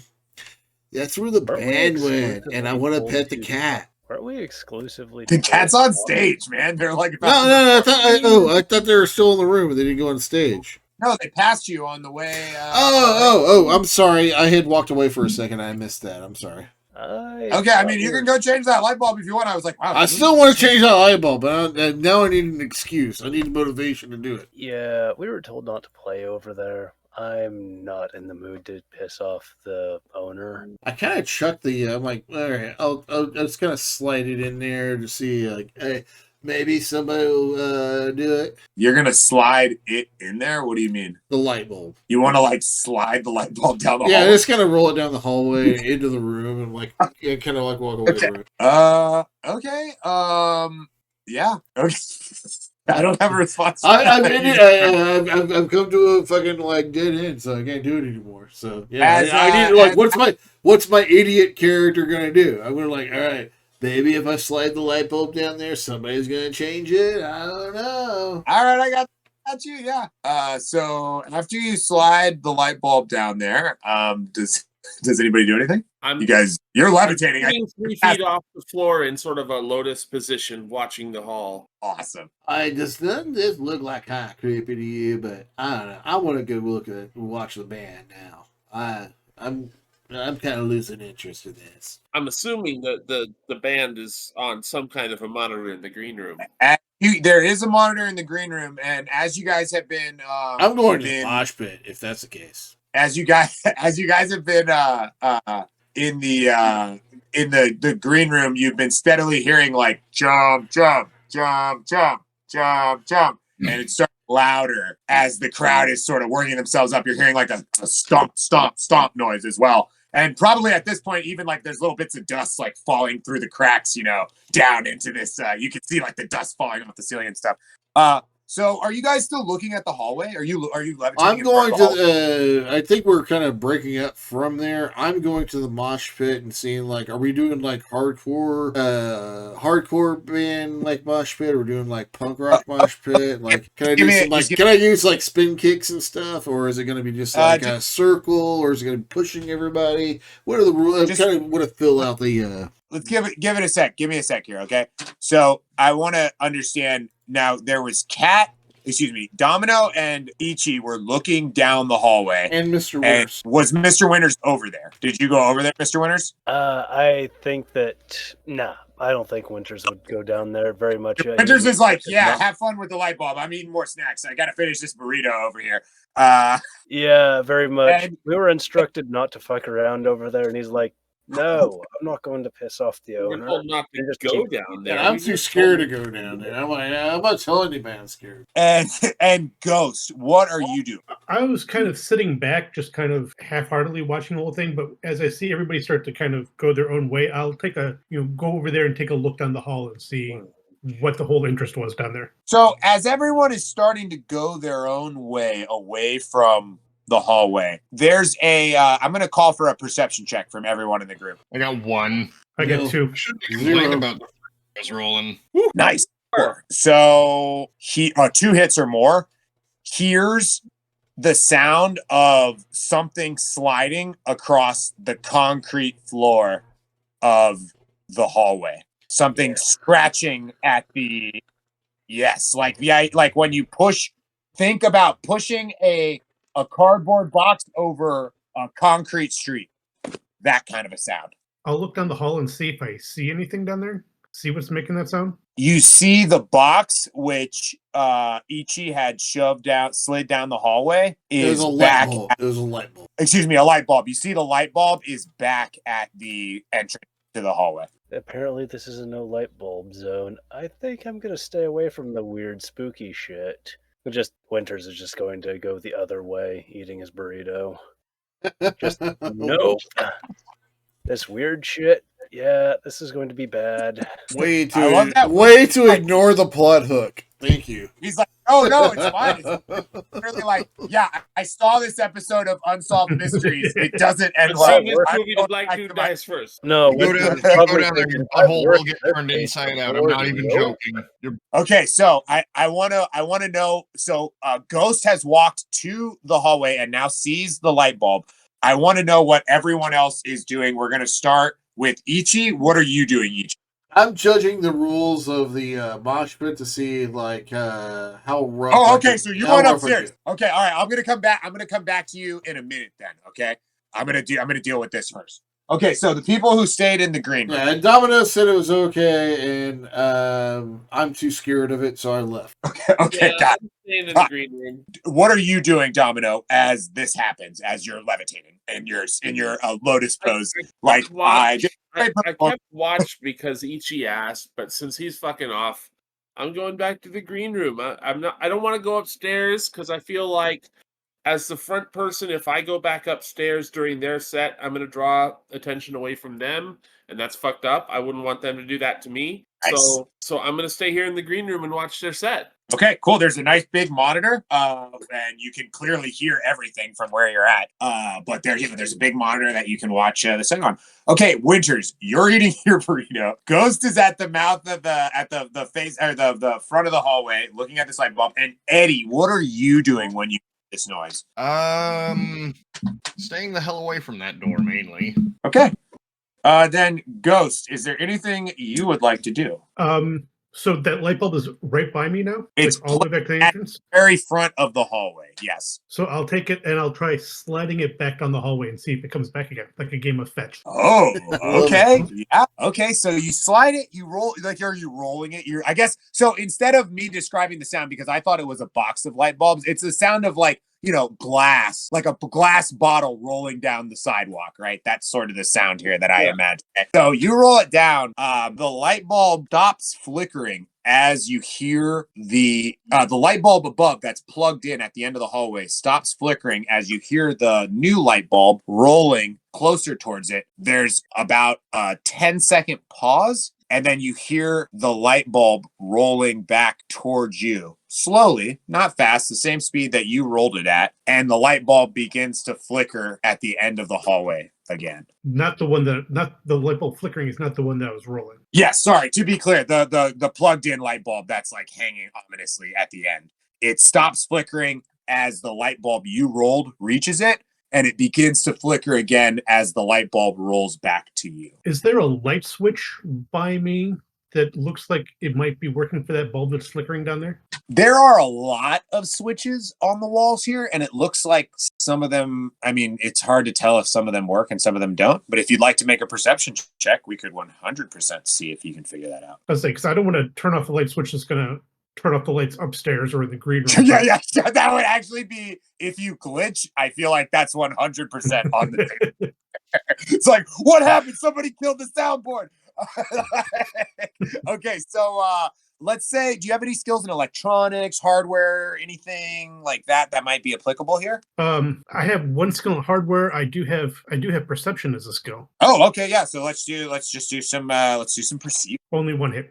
It's pretty hard to tell what some of these switches do, and you are afraid if you start flipping switches, something might happen. Ghost, don't play around the spooky light bulbs. I've solved enough murders. I don't think this will go well. Well, it's not like I'm trying to get free cyber eyes or anything. What could go wrong? You guys are fucking killing me right now. Oh my god. Incredible. When the spooky hallway keeps rolling the good light bulb back, it means the spooky hallway does not want new light bulb. That's a probably. done deal. There's going to be gamma grade move by wire down there. And candy. Great. Like, we got all kinds of free cyberware and shit down here. Come on down to the hallway at the bottom That's all of you the had to basement. say. Yeah, For well, those we're in the just I audience, just well, came in. I contact. came in and like free cyber eyes. So sorry. For those in the audience lacking context, Eddie infamously fell for free cyber eyes at a hospital that you should not go to because it's kind of system shocked up. Okay, so I want to know what's Ghost doing, man. Yeah, what are we doing, Ghost? I pick up the light bulb and I'm sitting there contemplating for a moment because I kind of want to go back. I want to go down there and see why this bulb keeps coming back. But part of me says that's just too freaky. I don't know if I really want to mess with it. Well, if you want to go down the hallway, I will call for the same check that I called for on Ichi, which is willpower. Intuition plus willpower. That would be the check that I would call for. That's like a bravery check, basically. Composure check. There you go. I just want to make sure you guys know that, like, I wasn't afraid that I couldn't like backflip kick anything, but I really had to go check out that mosh pit because it seemed like really. Yeah, I cool. just wanted to check out the pit, guys. I'm not afraid of like anything. My supplements make me unafraid. It's a side effect. Okay, we get one hit. One hit is not enough. You hit the same. I haven't. I haven't gone to the hall. That was for my I'm previous. sorry. I'm so sorry. That was a perception check for the switches. I'm gonna go down the hallway Yeah, let's fucking just because I'm curious. 2 hits, not much better. Two hits. It's the same. Now, if you wanted to, if you have edge, you could post edge it. But 2 hits, it's the same thing. You get about 10 feet down. You're hit with an immediate, unexplained feeling of dread that leaves you like rooted to the ground, and you feel like you need to run away. You got multiple edge. I don't. Yeah. I'm gonna post edge it. Oh, 4 hits. Okay. 4 hits. 4 hits. Okay. So there's a moment where you feel like your feet are stuck in the mud, and then you push past it, and you get to the end of the hallway in front of the door. The light stops flickering and turns all the way on brightly. It's probably 60 or 70 lumen bulb, and it's glowing brightly now. And you see in front of you, without needing any sort of perception check, a large door with a old-timey like keyhole for a lock in an and I want you to envision a door that when you look at it, it could be 100-year-old door. It looks out of place in this building. There's age to the door. If you want to make a perception check or anything, I'll give you more if you get hits on it. But that's just what you see when you get to the end of the hall. But congratulations on maintaining your composure. All right, here's my perception. Nope, only 1 hit. This is old. That's about all you're getting, though, is old wood, old-timey key, old-timey doorknob. Is it locked? You can check. I'll check. It is definitely. You give it a rattle, but it's clearly locked. With like it feels like it's locked with like a deadbolt, like an old door. I have an old door on my house that even when it's locked, I can kind of shake the door in the frame a little bit. It's kind of like that feeling. I want to try and pick the lock. Whoa! Okay, what do we have for lock pick skills or tools or both? I do believe I have an auto picker. I do, rating 2. And honestly, you're the best character for this because I would have just like ninja kicked the door open. Okay, yeah, all right, yeah. Let's fucking pick the lock. All right. That was my question. How does that auto pick? The auto pick actually gives you the rating of your auto pick improves your limit with the rating. Ooh, so you can roll higher. Okay, cool.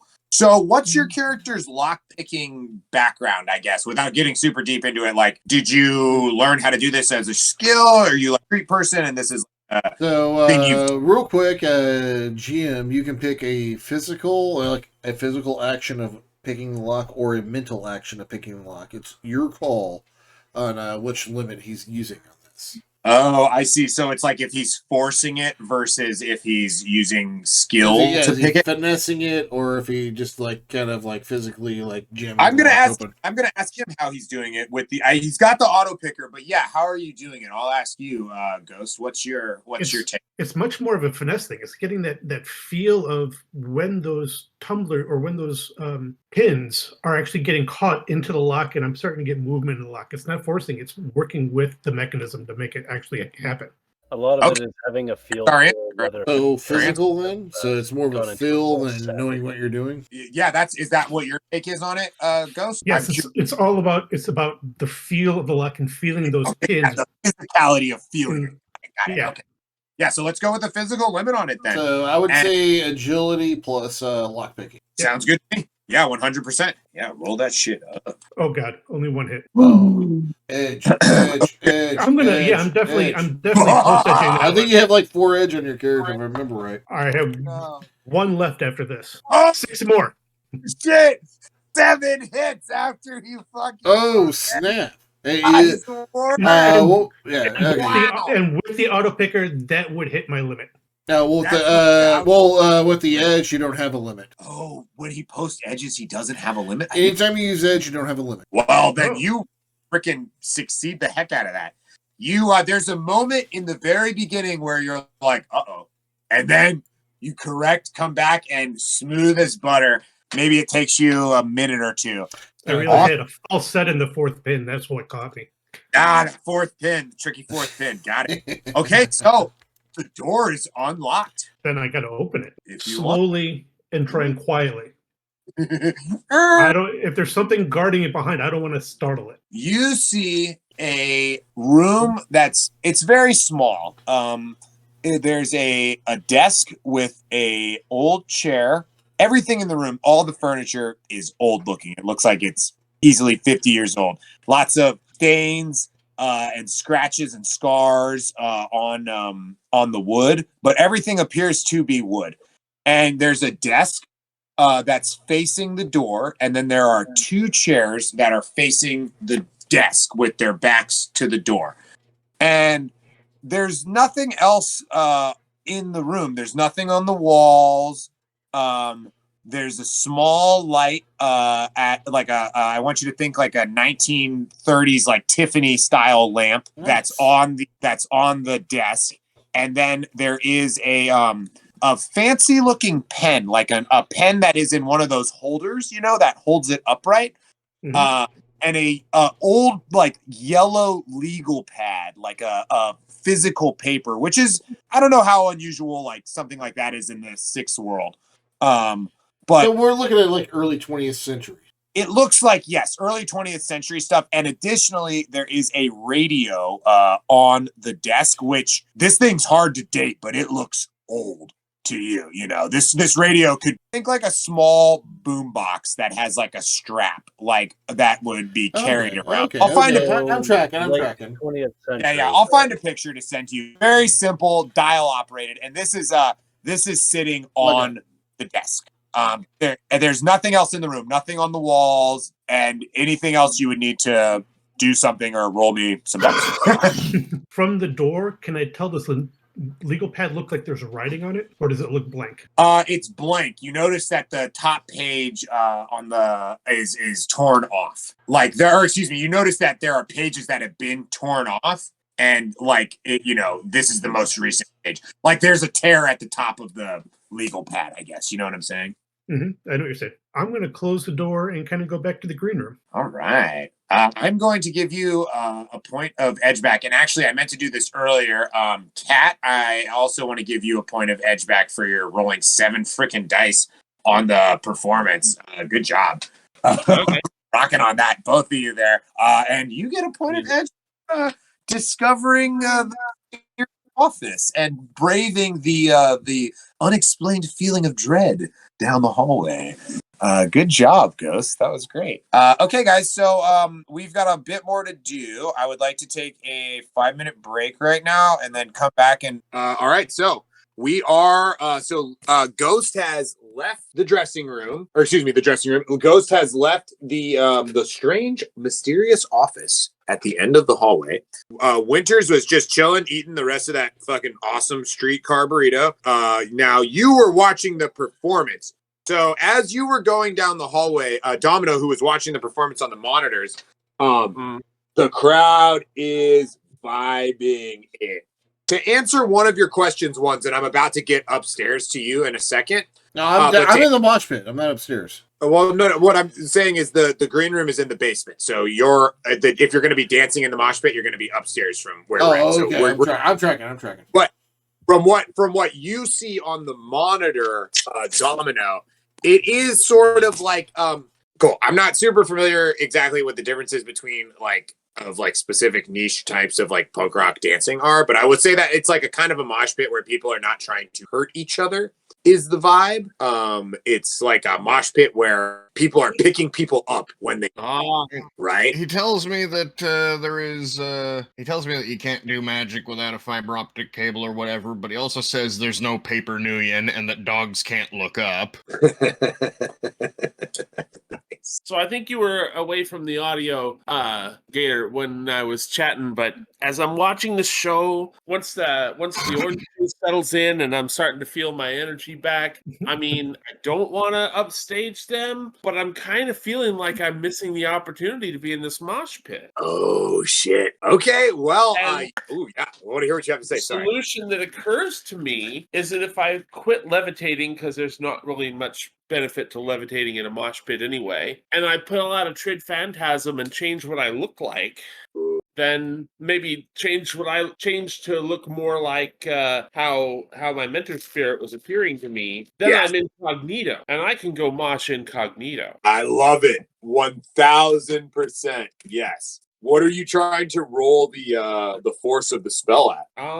Well, that's a good question. I need to look. How much drain have you taken today so far? You haven't taken no drain today. I've only cast the one spell, and levitate's easy. Yeah. So let's see. I'm looking for Trid Phantasm. There it is. Drain is straight forth. But you know what? Go big or go home. I'm gonna throw this down at a force 4. I want people to know what I'm about. Yeah. Okay. So I'll basically have to do that as I get up there, but that's fine. So you're gonna go up with Ichi. Yeah, well, not like with him. I'm following him essentially. A couple minutes later. I got you. I'm in the mosh pit. Yeah. Yeah. Sure.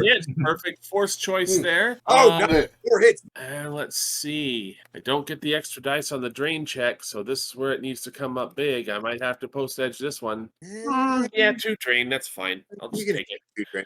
Plus the one you already did, the 1 drain already. That's not too bad. No, I rolled 1 on that. That's all I needed, so I'm good. Okay, nice.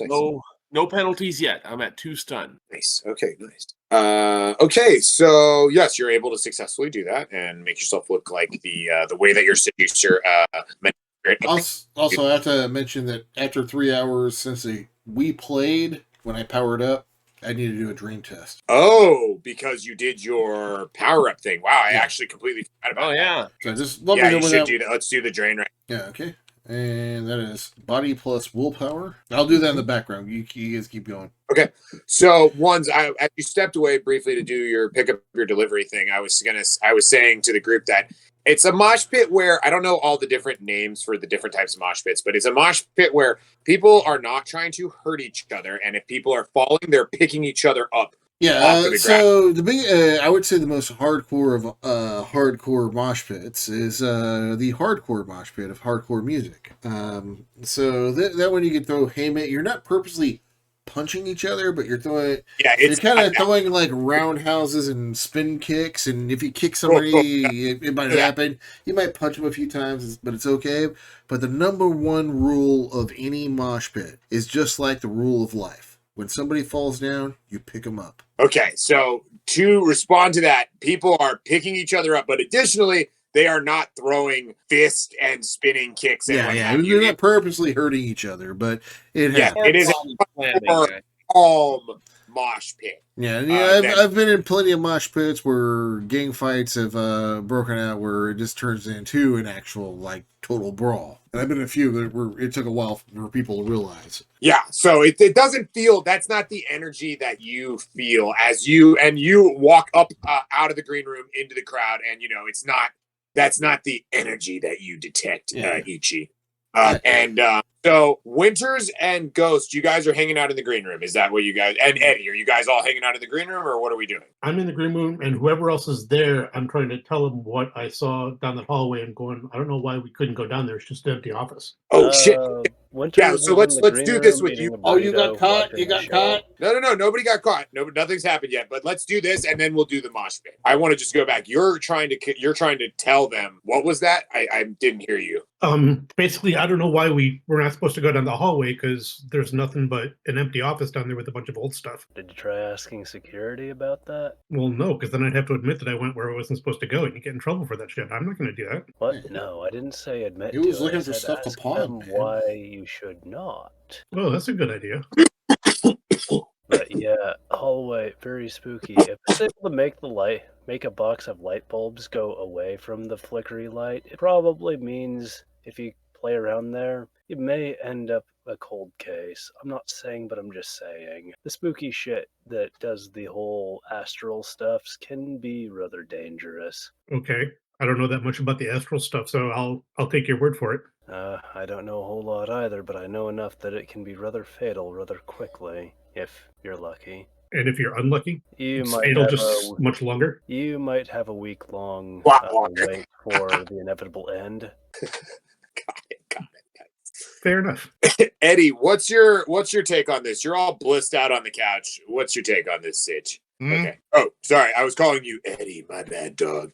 What's your take on this situation? Are you just all blissed out on the couch? You're just like, more bliss inhalers. What are your... Pretty much. Okay, cool. You're just like, I'm on drugs, man. I don't know. What are we doing? Doing crime? Okay, wake me up when we're doing crime. It's not the daring do sort at all. So, does anybody down there want to do anything else before I move to the next scene? I can't think of anything my character would do aside from, like, snack and watch the show on the screen. Love it.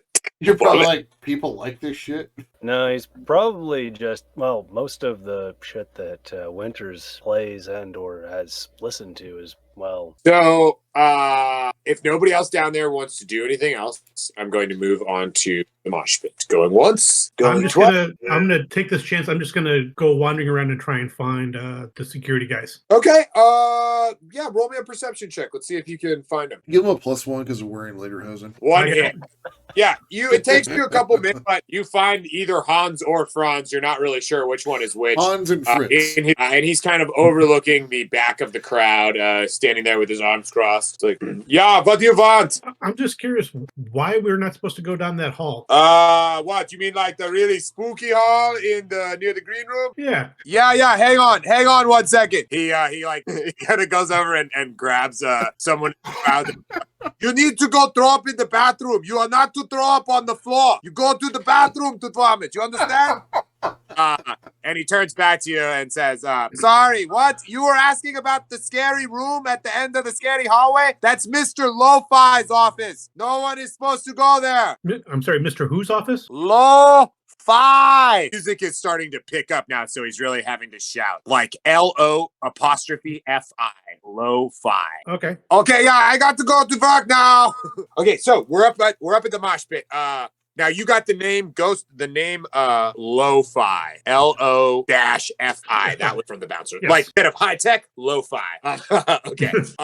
We're gonna move on to the mosh pit now. So you're looking out over the crowd, dancing. But again, the intention of the dancing is not like you said, it's not like spinning elbows and like what have you, trying to hurt each other. More of just a pushing kind of mosh pit. You're the pit's probably composed of the crowd of 1,000 people. There's maybe 100 people kind of in the middle. Yeah, I'm gonna say 100 people in the mosh pit. And then got the rest of the crowd kind of moving around a bit and shifting, as the pit. And so, the singing. Now, I wanna take a second here to focus on Chum Chum and the Tantrums. So the way that Chum Chum and the Tantrums perform is interesting, to say the least. So, are you, Ichi, are you like watching the stage, or are you dancing? Yeah, I'm fucking watching the stage. I'm in the mosh pit, having fun. Like, I'm a troll physical adept. I'm not like overpowering, like pushing people over. I'm just like going to like the normal social level extent and be like, yeah, awesome. I love the cat. Okay. Cool. And like maybe once in a while I might use my physical adept power. You tell me to use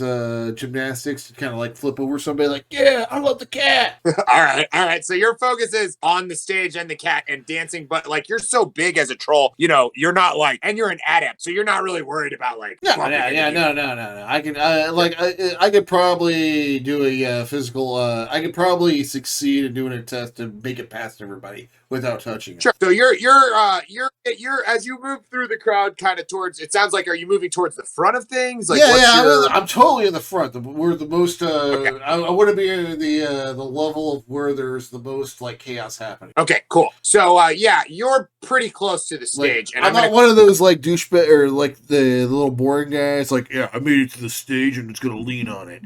No, I'm moving back and forth in front of the stage while watching the show. I'm going to call for a perception check from you in a second, but I want to find out what Domino is doing. Now, Domino, you are in a disguise. So what are you doing in your disguise as you move amongst the crowd? Well, I mean, I'm not getting up on top of the crowd, so I'm not truly crowd surfing, but I'm just sort of going where I'm pushed. Cool. Kind of letting the crowd sort of shove you around. Yeah. Yeah, Okay. it's like I'm going with the flow, like the crowd's a river and it's just moving me around. Okay, cool. Rafting. Obviously, in your Trid Phantasm disguise, nobody recognizes you. You do, Ichi, a few people do recognize you. There'll be some times when you kind of bump shoulders. What would you say, Kat, if you had to pick a direction that you were heading in? Front of the stage, back of the stage? Let's say front of the air of the crowd, back of the crowd, or middle of the crowd. Where are you? Probably middle of the crowd. Okay, so we've got Ichi at the front of the crowd and you at the middle of the crowd. Okay, so the performance of this band, it is very unusual. So it is 2 stringed instruments. It's the guitarist Dave and the bassist Greg, who Dave is an orc, Greg is like a heavyset human, and then you have Chum Chum, who is the very large man with the mohawk and the kind of like jeans, chain wallet, Carhartt getup. And at different points in the set, the cat is in different places, but it's always being held in some way by Chum Chum. So at some points, Chum Chum has the cat on his shoulder when he's performing. At some points, he's holding the cat in one arm, sort of like in the picture that I shared. In some points, he's almost cradling the cat in both arms and like rocking it back and forth gently like a baby. There's also songs where the cat is sort of hanging out on his hip and he's sort of bending forward almost to accommodate the cat. But the cat is always like physically connected to his body. And the way in which he sings is like Mongolian throat singing-esque. So he doesn't sing,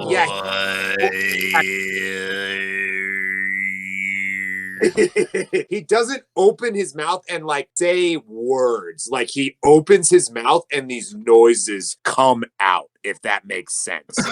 Like a cat growling.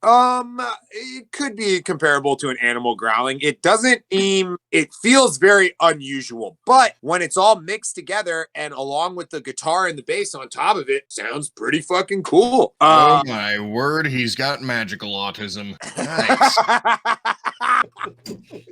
And so the crowd is into it. We're at 3 songs in and people are ramped up. This is one of their that played on the radio. So that's why all magically awakened characters can use magic to see if they're sensing if somebody's messing with them. I'm not sure if that's necessary anymore. That's what I'm kind of asking. Do I need to find out if do we need to roll some dice to see if we're being messed with? If not, if they're that good, or like my level. On my level, like I probably wouldn't say Ichi would actually be doing that because he'd be like, yeah, the fucking cat rules. Yeah, you can 100%. I mean, I think you should. I encourage you to take that. Yeah, and I think Ichi would just roll with it. I'm just saying, like, maybe some of our more magically awakened characters. I'm not encouraging anyone to do anything, but that's a very valid question. And you would assume that if this band has achieved some notoriety, other people have done the same thing. Kat, So do you yeah, have, do you have sensing? I do. Could you roll that to see if they're using mind control magic on Yeah. us? And If they're they're posers? goddamn Curious, but I got it. No, I'm post hedging that. I'm not going with this. I think they're posers. Okay. Whoa. I'm gonna roll too. Roll it up. Yeah. Tell me what you get. I'm about rolling fucking dice. I love more dice. More Throw dice. me Even that one. okay. On one hit, this feels real to you, but that's only on one hit, and you have limited level of And intent. honestly, even if I did realize it was fake, I'd be like, "Get You the would be like, cat! The cat! I love the cat!" So, Domino, on 4 hits, you feel like this is real. You don't feel like there's anything magical going on with regards to the performance, and there's genuine performance that's happening. If you told me that this big of a crowd could be vibing on fucking throat singing, I would not have guessed that. But wow, okay, you know what? It's working. Just as a player, I think the cat's our bad guy, but whatever. Okay, so you guys we've been rocking out for a few songs now. Let's say we're in the 3rd song now. I want to call for a on the crowd and the general ambiance of things, and I'm actually going to ask anybody downstairs watching the monitors to call. I'm going to call for a perception check them as well, and anybody downstairs watching the monitor is at a -2 because they're watching. I was actually going to try to engage with the ancients. Okay, well let's make this perception check real quick, and then we'll do that. I don't see much. Yeah, you're high. You high. I have one hit. One hit. 2 hits for Mr. Winters. That's you don't notice anything on 2 hits downstairs, Winters. Cat, you don't notice anything on 1. No. I'm not actually going to engage with the ancients because I'm from Seattle. I know the ancients. I'm going to engage with the Sons of Gilliman. Gimli. Because they're from Portland. Real quick, did Eddie? Did you roll Dice Dog? Oh, you did. You rolled 1 hit. I didn't see it. Oh no, you did. You did. I did. Oh, I didn't see it. Or did you not roll it on exploding dice, and that's why? I did not. I used physical dice. Okay, how many hits did you get? Sorry. I got 1. Okay, yeah, nothing. You just see in the concert. Zoned. So, how many hits did you get? Ones. I had 1. 1 hit. You are close to the Sons of Gimli. You said you were in the front. The Sons of Gimli. Yeah, I want to go and talk to the Sons of Gimli. They're from Portland. They know all about this like health food stuff. So I want to see what they know about. And I'm pretty sure they're all like buff, like chiseled, fucking like dwarves and stuff. And like maybe hairy, but they're still chiseled. You know. Sure. Okay, yeah. If you want to go talk to them, do it. Yeah.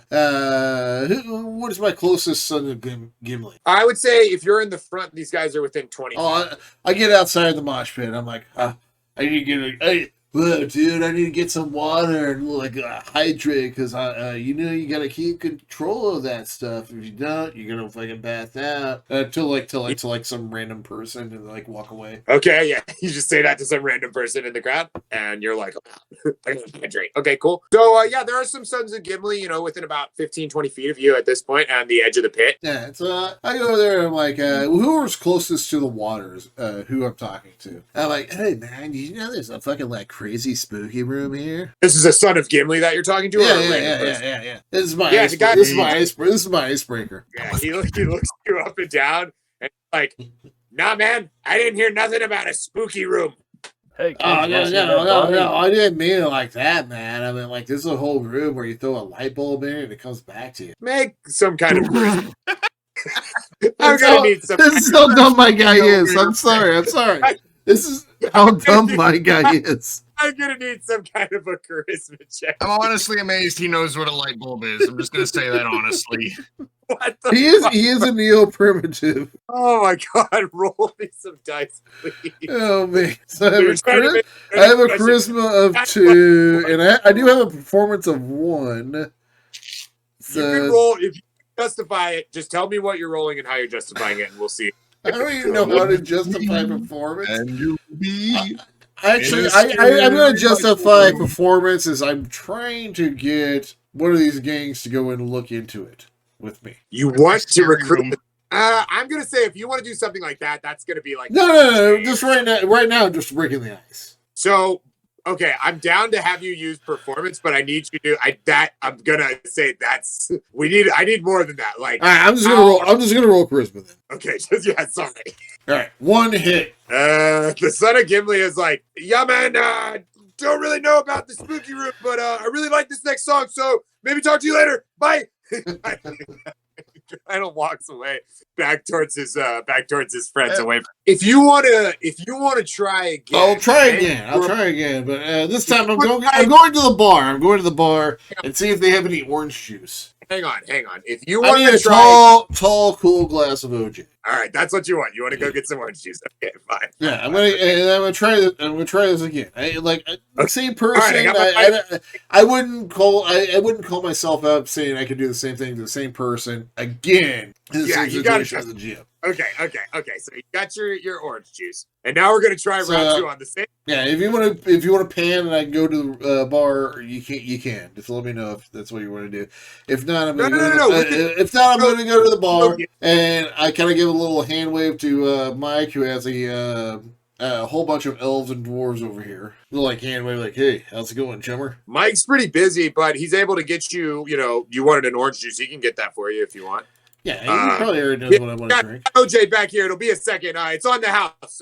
Good job tonight. I give him the finger guns, like, yeah, no problem, chummer. It's like, what? No tip? He hasn't given the orange juice yet.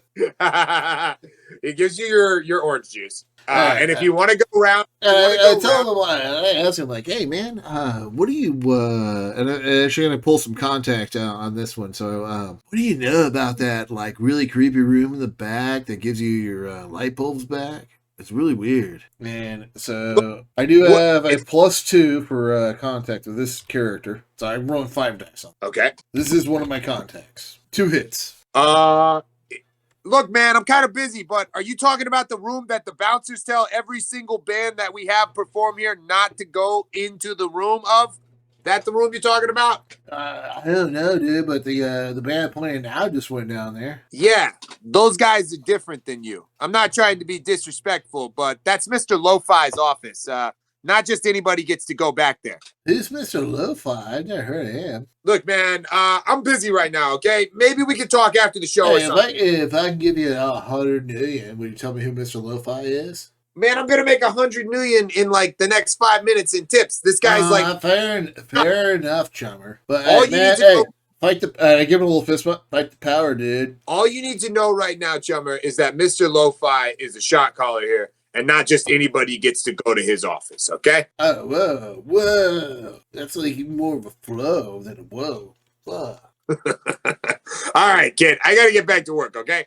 We can talk later. Cheers, chummer, and I totally give him the fist bump. Yeah, he gives you a fist bump back. And this guy is your connection. He's a contact of yours. He is a contact. So what is his contact? I have a 1/1 contact. There's a +2 on dice rolls with him. Yeah, he's probably not gonna like talk to you too much about this stuff, at least right now. Maybe if you try to butter him up later or something, Yeah. But as a 1/1 contact, that's just, but you got the same name that Ghost got from the security guy, Mr. Lo-Fi. Okay, so the band is coming to the climax of the show. We're getting close to the end now, and for the final set, Chum Chum, he takes the cat. And he hasn't held the cat like this yet. He's holding the cat with 2 hands directly above his head. Now, this is a tall guy. I said this guy's like 6'6". Are we talking like holding 2 hands like roughly, or are we talking about 2 hands like the circle of life? Or circle of life, but think also like Michael Jordan dunking a basketball.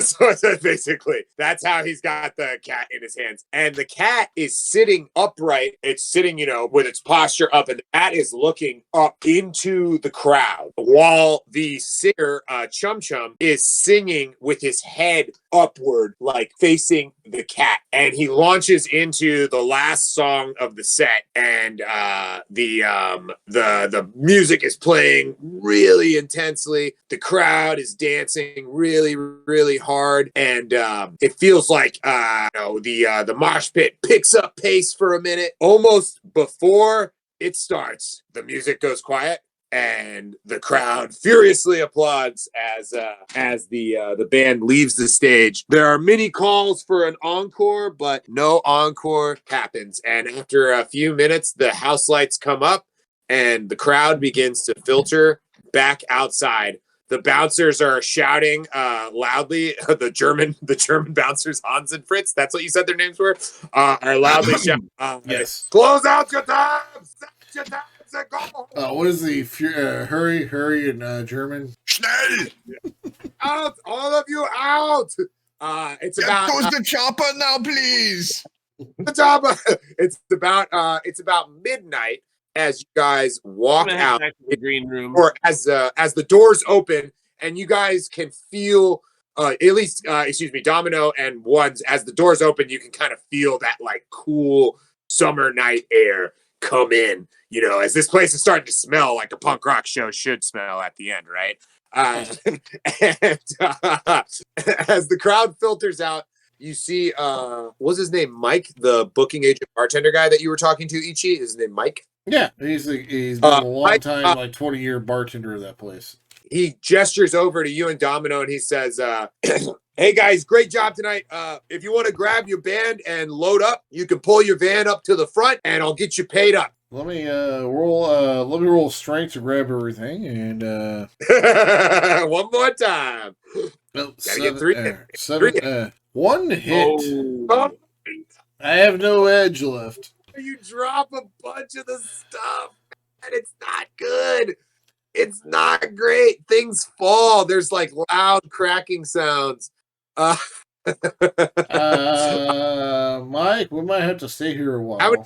It might take you a little bit longer. Mike, we might have to stay here a while. Sorry, I thought I could pick it all up. You don't think anything's broken, but some stuff has some scratches and scuffs on it for sure. It's got some character now. So what do you guys want to do? Do you guys want to? Mike has a check for you guys. Did you guys have an agreed upon amount for the show? Nope. $3K. That's One's drink tab. Is $3K. No, One's not putting it on them. It's $3K for the show because you're being paid not to be actually doing the show. You're being paid to be smokescreen for what's going on. 3,000 was the agreed upon amount. Okay, cool. So you guys are paid overall 3,000 union, which is about $300. Like 600 each. He pays you. He pays you guys 600 each. Yeah, and he pays you in cash, so you're able to divvy the money up easily enough. Mike says, "Great job tonight, guys. Seriously, just so you know," he kind of leans in conspiratorially over the bar a little bit and lowers his voice.